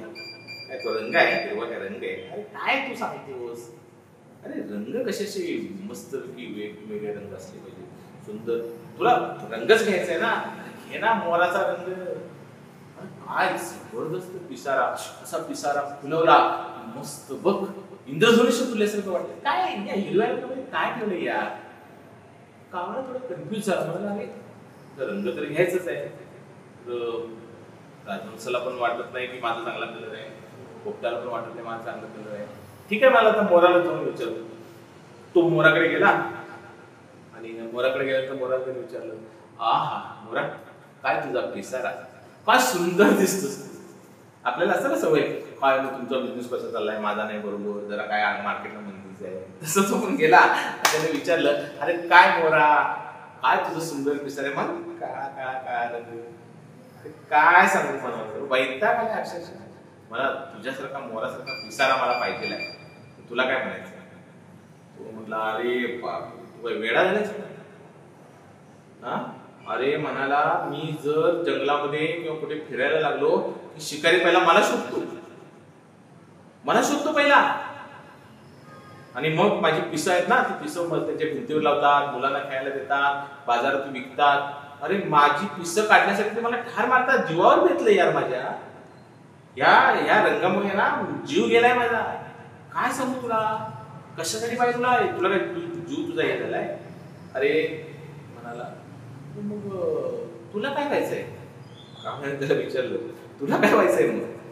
आणि मोराने सांगितलं, बघ मला जर व्हायचं असेल तर मी कावळा व्हायचं. सांगतोस काय? कावळा कशासाठी? अरे बाबा, तू चिकन बिर्याणी ऐकलीस, मटन बिर्याणी ऐकलीस, कावळा बिर्याणी कधी ऐकलीस? कधी ऐकलीस काय कावळा बिर्याणी? अरे तुम्ही कुठेही जा, कावळा कोण भाजून खात नाही किंवा कावळा मारून कोण खात नाही. टेन्शन नाही यार, कोणी मारेल, कोण आपल्याला शिकार येईल आपली शिकार करेल, एकदम बिनधास्त आयुष्य, कुठे जा, मस्तपैकी राहा, कोणी त्रास देत नाही, कोणी काही करत नाही. मग मला कावळा व्हायला आवडेल.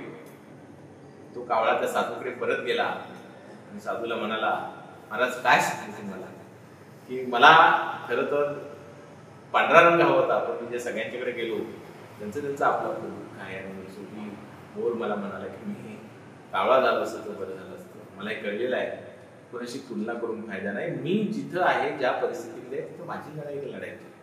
परीक्षेच्या वेळेला तुम्हाला अगदी शेवटला वाटतं, अरे त्याचा अभ्यास एवढा झालाय, माझा अजिबात झाला नाही, मी पास होतो की नाही, तो मुलगा पेपरला बसतो.